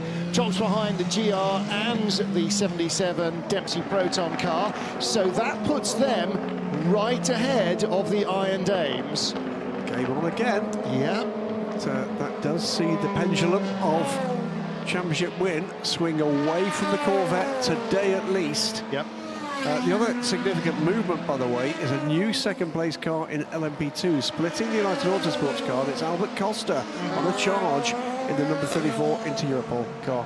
Yeah. It's the Jota 28 and the Alpine 36. This is now the battle for 5th in class. But remember, again here, the variety of different strategies in play because of those two safety cars. Fastest race lap for Yippee Yee of the Hertz Team Jota's race so far. So the 38 Porsche seems to be going properly now. Also the fastest lap of the race for WRT's number 31 car in the hands of Robin Frijns. Also the fastest lap of the race for the 35 Alpine in the hands of Ollie Caldwell, presumably with both hands on the wheel. Would be fair to say, by the way, that fastest lap for Ollie Caldwell is about 2.5 tenths slower than Robin Frijns' quick lap. That's a good time from young Ollie Caldwell. Yeah, and getting himself well up to speed as he really beds himself in. Charles Milesi versus Pietro Fittipaldi. Fittipaldi started second in that gold Jota car and was for a long time very nearly the pole position man. He was very quick indeed in qualifying, just got pipped in the end by Sara Bovi, who's gone by Nico Veroni. Yep, she's on a tear, isn't she, right now? This could be quite the contest with Veroni getting back up to speed. Now, we didn't quite see how close she was as he filed back in. I think she was steaming right up behind him, so she's just got by at the end of that lap. Race leader Francesco Castellacci in GT Am is on pit lane now. Let's not forget, it's not the final race in Europe, by the way, for GTE machinery. We've still got the European Le Mans Series to be completed. It is the final WEC race in Europe for these cars. Driver change. Who's getting in? That car will be back in 12 minutes. Would you? I think that was Thomas Flora. They're not going to put him out for another full stint. So I think Francesco has done a full stint. I think Thomas Flora is going in now to do his final 12 minutes. Get it out of the way. Don't hang on in the desperate hope that you can do it under a safety car later in the race. Michael Dynan leading in GTE Am for ORT by TF as the 54 Ferrari's on the pit lane. Not yet. He's half a lap behind, isn't he? They were almost a full lap behind the race leader, but there was that driver change, that driver stint to burn. Then that battle for what should be third between GR Racing and Dempsey Proton, their nose to tail. Then the Iron Dames, the pink Porsche, has gone by the Corvette of Nico Veroni. And Nico Veroni and Michel Gatting are equal-rated silver drivers, so that is a battle of equals, the young Argentine versus Michel Gatting, the Danish driver. Worth mentioning GR Racing, by the way, they're in a good vein of form at the moment. Mike Wainwright with Ricardo Pera and Ben Barker at podium at Le Mans, and at a crucial time for GT teams as the battles behind the scenes go on for who's going to be back here in 2024 in LMGT3, and we're not clear yet what's going to happen with Porsche. GR Racing absolutely in the mix and want to be part of that picture, and these kind of performances can only help. More fast laps coming in. Nick Nielsen in the 50 Ferrari sets that car's fastest lap of the race, a 1:37.4. Rio Hirakawa in the number 8 Toyota sets that car's fastest lap of the race, 1:37.2. Fastest lap of the race also for Mikkel Pedersen in the 77 Dempsey Proton car. Well, that's partly because of a slipstream of Ricardo Pera in the GR car. And fastest lap of the race as well for the AO Porsche, the 56 car. That's been driven by Guillaume Mourides de Oliveira. So despite the increasing track temperatures, and it will be absolutely flailingly hot, the track, some of these cars going quickly. There's the 77 Dempsey Proton car, just said its fastest race lap, and they are now closing in on Michael Dynan. So this is a three-way battle, Graham. It is a new fastest lap of the race, this time for Jose Maria Lopez. Came with a purple sector in Sector 2. It's a 1:36.869 and Trouble for the 22 United car. There's another car involved further down the track there. Two cars involved in this incident. It's the 83 car. So there's been a coming together in the second Lesmo. Wouldn't be the first, isn't the last. That's Luis Perez Companc in the 83 car we just saw battling a couple of laps ago. Does get it out of the gravel at least. Good news. So the yellow flags will be waved back in. No safety car. Let's see why. So, yeah, it goes for a move on the inside. A bit of a late lunge there, I have to say. That's a risky overtake on the inside of Lesmo 2 for Phil Hansen. You can see clearly from that high shot that the Ferrari was right in the middle of the black tyre marks, was right on line. He was right on line, taking the racing line, and you're putting too much trust in an AM driver there in that situation to not just turn in. Contact, stand in, over. Okay. Let me know if you've got any flash spots or anything. Track temperature is 52 degrees Celsius. That's 100 and something. That is a hot racetrack, and yet the fastest lap of the race has just been set. Yeah, so Hansen continuing to lose positions there. 41. Turn one. Then the 41 going by as the Jota 963 goes past both of them. So that was the engineer to Hansen asking if he feels like he's got any flat spots, because of course spinning the car around like that from the contact. It was relatively slow speed though when it happened, so he might just get away with that one, but still, yeah, carrying a few battle scars now on that United Autosports car. Left front would have taken the brunt of the damage, if any. And you've got the red and yellow slippery surface flag still flying at that second Lesmo. A few bits of gravel on the track, and that incident between cars 22 and 83 is being investigated by the steward. So I'm sure that Hansen will have at least some kind of warning from that moment, possibly even more harsher penalty coming his way. Yeah, I wouldn't be surprised, because yeah, it was a bit of it's a move you look back on as a driver and think, yeah, looking at it from a different angle, it probably looked like it was on from inside the car, to be fair, but I've been in those kind of moments myself, and when you look at a different view, especially the onboard view from the Ferrari's GT driver, you have to say, look, you are putting too much trust in the hands of an AM driver to try and get out of the way, but it's such a hard corner to get out of the way of. But he was doing exactly what all the pros say to do. Yeah. Stay on the racing line, then we know where you're going. If you don't, it's a change for third. And that is the 77 car in the hands of Mikkel Penton going past Michael Dynan. It was, by the way, Thomas Fleur, completely correct, getting back into it was the silver helmet. Yeah. But it's going to cost them dearly with Thomas losing time, of course, to the more professional drivers on track, but still needing to not as much again. If they don't put him in before the end of the race, and waiting for a safety car is just asking for too much trouble. So Thomas probably with another couple of laps to do. Unfortunately for them, the full course yellow broke at the wrong place. There is the Alpine battle with the Jota car right behind. This is for fourth in LMP2. Charles Milesi in the blue car with the red, white and gold of Pietro Fittipaldi right behind him. These two cars are about 5 seconds back from the third place battle in the class. Number 9 car there just tucked in behind is a lap down. There's the Alpine garage, there's Hertz Team Jota. So it is Hertz Team Jota running their Porsche in Hypercar and their LMP2 category from the same garage with the same shirts on. Milesi just gives himself a bit of breathing space there by overtaking the 33 Corvette into the Ascari chicane. Just separates that himself, and the fighting Jota 28 behind him of Fittipaldi. Oh, and it could have almost been a Jota. 38 on 28 didn't quite work there, did it? Into team battle, two different classes, of course, don't forget. They used to run in the same category, now one of them's in the Hypercar category. This is getting messy. And that was the United car ducking into the pit lane there. That was, I thought, was that Cattle? Oh, no, it wasn't. It was the four. It was the Well, it was the back of the Vandal, yes, you're right, sorry. So, Yiffy in 11th place, going by Pietro Fittipaldi. That's not for position. It is, they are, however, relatives in the same team, although in different classes.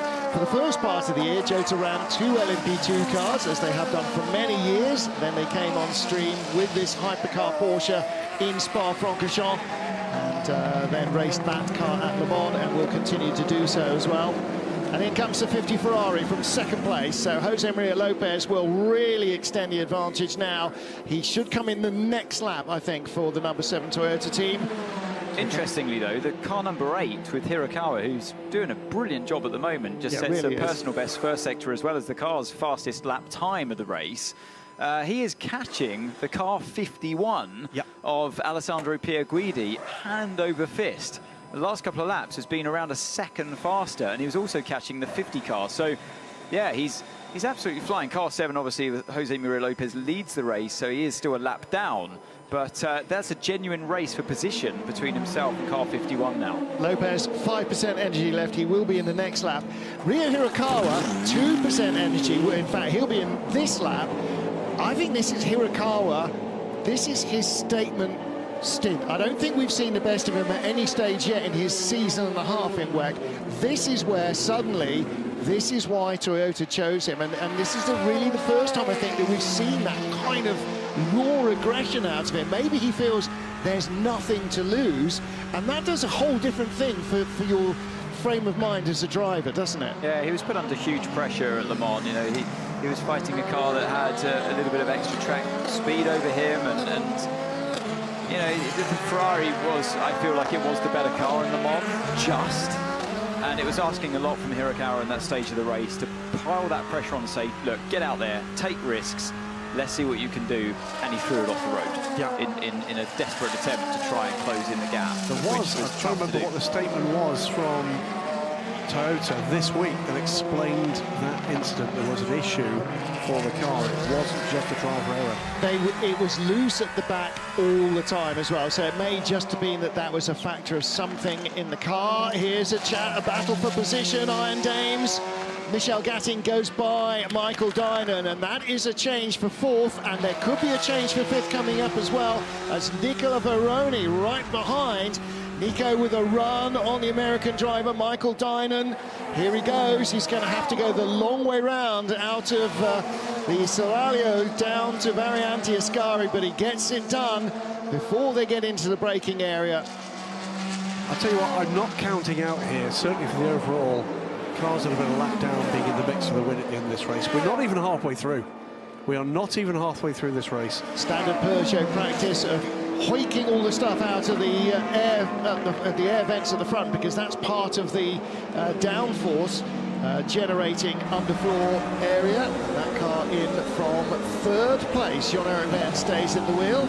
2 penalties coming for GT Am cars for the car 83 and car 21. This is something we saw earlier for leaving gaps behind the safety car.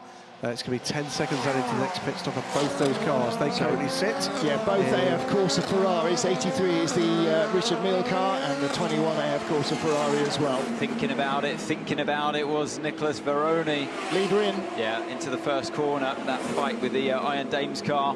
Yeah. But yeah, so I love watching those two. It's always going to boil down to those two, you get the feeling. It does so often, doesn't it? It does. But, by the way, Thomas Floor, still leading in GTE Am, brought the car in after the end of his first stint and a half in GTE Am, will bring it in the lead of GTE Am again. This is really hot up now between these two. Yeah. The Porsche's early pace advantage is going away. Now the Corvette is at least a match for the pink Porsche. Again, unbelievable. I don't know what. Second place at the moment, this car, number 99. Yes. Neil Jarni at the helm. And still, the 7 car not off pit lane. Could the 99 car take the lead here? This is a long stop from the Toyota team. There it comes. How long was that? That is going to be popping up. It's 1:11. That's about right, but he does. Proton take the lead. What a moment for them in the debut for their car. So that's 2 customer teams that have led with a Porsche on its debut. 3 Porsches have led today. Yeah. 3 Porsches. But in Spa, Jota led on their debut. Indeed, they did. Well, obviously it's not a genuine lead. It is a genuine lead. Because they still need to pit. They do, but either way. With the Toyotas, so, yeah. I'll let you get excited. Oh, yeah. Go on, big it up, go on. Track temperature, by the way, I wasn't quite sure what 50 degrees was. 122 Fahrenheit. Oh, lovely. 17% remaining on the... I don't want to dampen your fire here, Graham, at all, but yeah, he will be in soon. He can pull out a lead on that. Oh, yeah. He's very good at fuel saving, isn't he, Johnny? He can take this to the end. World champion, honestly, seriously speaking, what a driver lineup they have. Oh, it's amazing. In that 99 Porsche, Neil Janney, Jimmy Bruni and Harry Tinknell. Harry Tinknell, the AI Cooper McNeil. If you've seen him seen Cooper I don't know McNeil. what you're talking about. Tall driver in WeatherTech overalls, and but Harry Tinknell, what a delight to see him back in a top-class car. And Graham, trot out the stat about Harry Tinknell and World Endurance. Well, with the debut of this car here this weekend, it means that Harry Tinknell becomes the first driver to contest every WEC class ever. I'm not counting LMP2 Pro-Am because that's a subclass of LMP2, but he has contested in LMP1 with Nissan, LMP2 with GTE Pro, with both Aston Martin and Ford, GTE Am with Proton, and now Hypercar. That is some record. Yep. Certainly is. And he's only how old? 33, is he? I think he tells us I think he's far older than that. 31 we're hearing from Louise in areas. 31, she's been checking his Tinder page. And going down. Lots and lots of success on both sides of the Atlantic as well. And that's why he's a big favourite with Multimatic, who of course are the people that build these chassis. What happened here into the Ascari chicane between the 94, 51, 93, 51, Peugeot and 51. Going up to fourth place ahead of the Peugeots. That's the 93 car is Jean-Eric Van. Alessandro Pierguidi, an Italian in a Ferrari at Monza, was never going to let that opportunity go, was he? Ale is, I mean, imagine being these guys who come from being pro Ferrari GT racers, given the task of bedding in this hypercar program, take Ferrari back to the top of World Endurance Championship racing, the top class for the first time in half a century, and then the team wins Le Mans, and now you get a chance to win outright in Monza. They've won in GT in Monza, but now the chance to win outright. These guys are just living the dream right now. Oh, trouble for Thomas Floor. It is what was the race leader in GTE Am and has come to a halt at the exit of the first chicane. Was that a change for the lead overall? Oh dear, no, there wasn't a change to the lead. But it's going to be at some point. But well, it will be at the next lap because Neil Jani is due in, and if this goes full course yellow, this could really benefit the 99 Proton team. No, it won't, because he can't put under full course yellow. He'd have to do emergency service. Okay. 3 laps, I think, again, isn't it? That's the new rule change this year. 3 laps before the pit lane closed light disappears. In which case, if you're 99, get in now. So get in the pit while you can, but he hasn't. We've added Proton competition to the list of teams that have led the race. That means only 2 teams in Hypercar haven't led the race, and that is Glickenhaus. They've run second at one point in this race around the pit stop cycle, and the Van Wall that currently sits down in 21st place. This is how it can so easily go against you when you're doing everything right in terms of strategy, and then well, let's see how long that yellow flag is. On the pit wall at Proton, they're going, please move, please move, get control or delete. Come on, Thomas, please move, don't go full course yellow, because they are in this lap. Now here's the battle between the Iron Dames, Porsche, this is for and the championship. Corvette. This is for the championship at this stage of the race. Be. Mikkel Pedersen leads GTE Am for Dempsey Proton. This is the battle for second in GTE Am. That would be enough for the Corvette. There goes the Glickenhaus going by. Double yellow removed. Yep. They're on, slightly newer hards on the left side of the Corvette.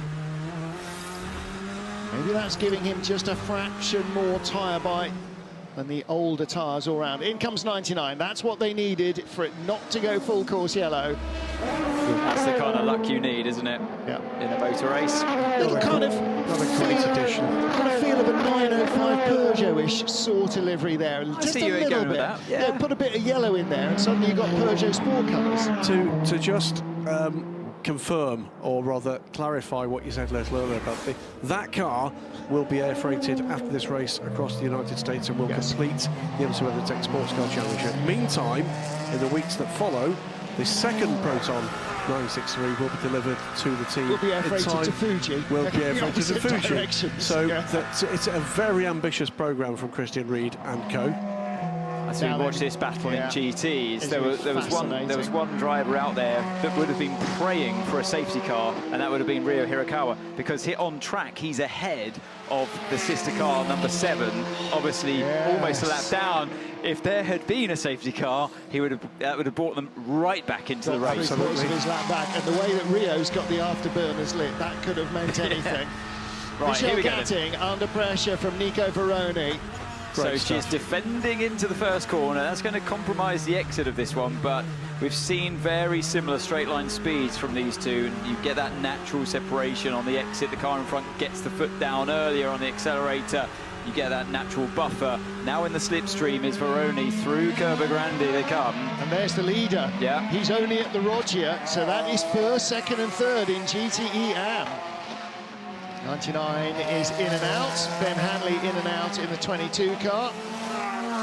Thomas Floor has made it back to the pit lane. That is great news for the 54 car. However, unfortunately, does not come back in as the race leader, but comes back in, I'm afraid, as low as 10th. So they are still in the race. They are indeed. 2 minutes ago, they might not have been. So to give you an idea how close this race is, Proton Competition came in from the lead under a green flag lap and come out in 8th position. Louise. Unfortunately, that 54 has been pushed into the garage.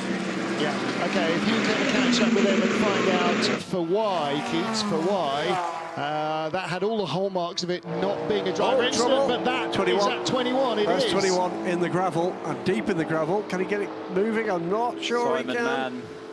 Oh dear, how has this happened? That car, 6th in GTE Am.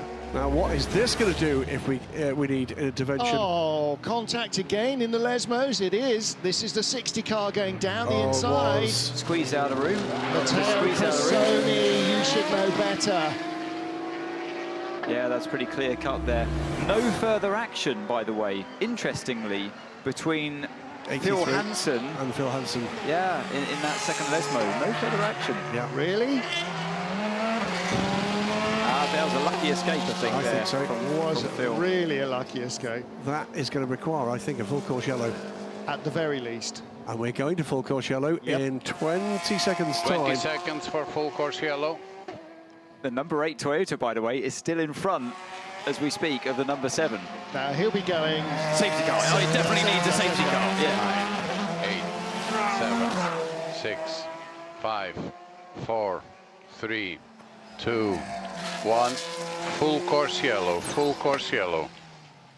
So what happens under a full course yellow, for those who have not seen World Endurance before, is that effectively every car and the gap between them all the way around the circuit remains constant, because they all go down to 80 kilometers an hour. They're all on the speed limiter. You saw the Corvette close up slightly, and that is because there is a fractional margin of error for when it gets down to 0 on the count, and the Corvette's engineer may well have counted another beat before he counted down to 0 to the driver, and so you close up another couple of meters. Lots of these cars, you'll see lights flashing front and rear to show they're on the pit lane speed limiter, but they are all effectively... Car 38, give the position back to car 41. Car 38, give the position back to car 31. Oh, somebody dived 41, sorry, 41. 38 must drop back 1 position. That must have been as we went into full course yellow. Hertz Team Jota, and that was WRT coming out of the pit lane, the 41 car with Robert Kubica, so that was coming out of the pit lane, so yeah. Now, just thank you very much to the guys in the truck giving us the energy graphic a moment or two ago. Nobody here looks to be in trouble being caught that they're not going to be able to pit in the first 3 laps under full course yellow. That is the new regulation. I don't think we're going to have 3 laps under full course yellow. Thank you to car 38. Nevertheless, the fact that it was an overtake under full course yellow has been noted by the stewards. Right, well, you know, that's a situation where he is coming down, ready to get onto the T7, limiter. all cars to wear totally to the right. At T7, all cars to wear totally to the right. And we can see T7 exactly why. or Lesmo 2, as it's known, and Simon Mann being recovered to terra firma should get going. At T7, all cars to wear totally to the right, please. At T7, all cars to wear totally to the right, please. Now, what you're seeing here is that special bar that is taken by the team everywhere to all of the cranes. They have a set of lifting hooks which marry into holes in the roof, mounting points in the roof. So every single car has them. And in fact, we saw in the scrutineering at Le Mans, they had a crane there. Part of the scrutineering process at Le Mans is that every car is lifted up and jiggled a bit to make sure that they're firmly mounted and are firmly in place, so that all cars can be moved without having to fix straps to broken bits left, right or centre. So he's now on his way, Simon Mann. Once this recovery vehicle is back in place, then Eduardo will start the countdown and release cars from full course yellow, and we should be back up to speed. But for Hertz Team Jota, trying to keep speed up as much as possible and then come down to... We are removing full course yellow at 15:33:15. At 15:33:15, we are removing full course yellow. Which is in 40 seconds time. So the Jota Porsche was trying to come down to 80, and coming out of the pit lane, building up to speed and then back down to 80 was the 41 car. So it was the interesting thing here, when you're under the full course yellow, unlike when you exit a slow speed corner, I was talking about, the car in front gets the jump because you get on the gas earlier.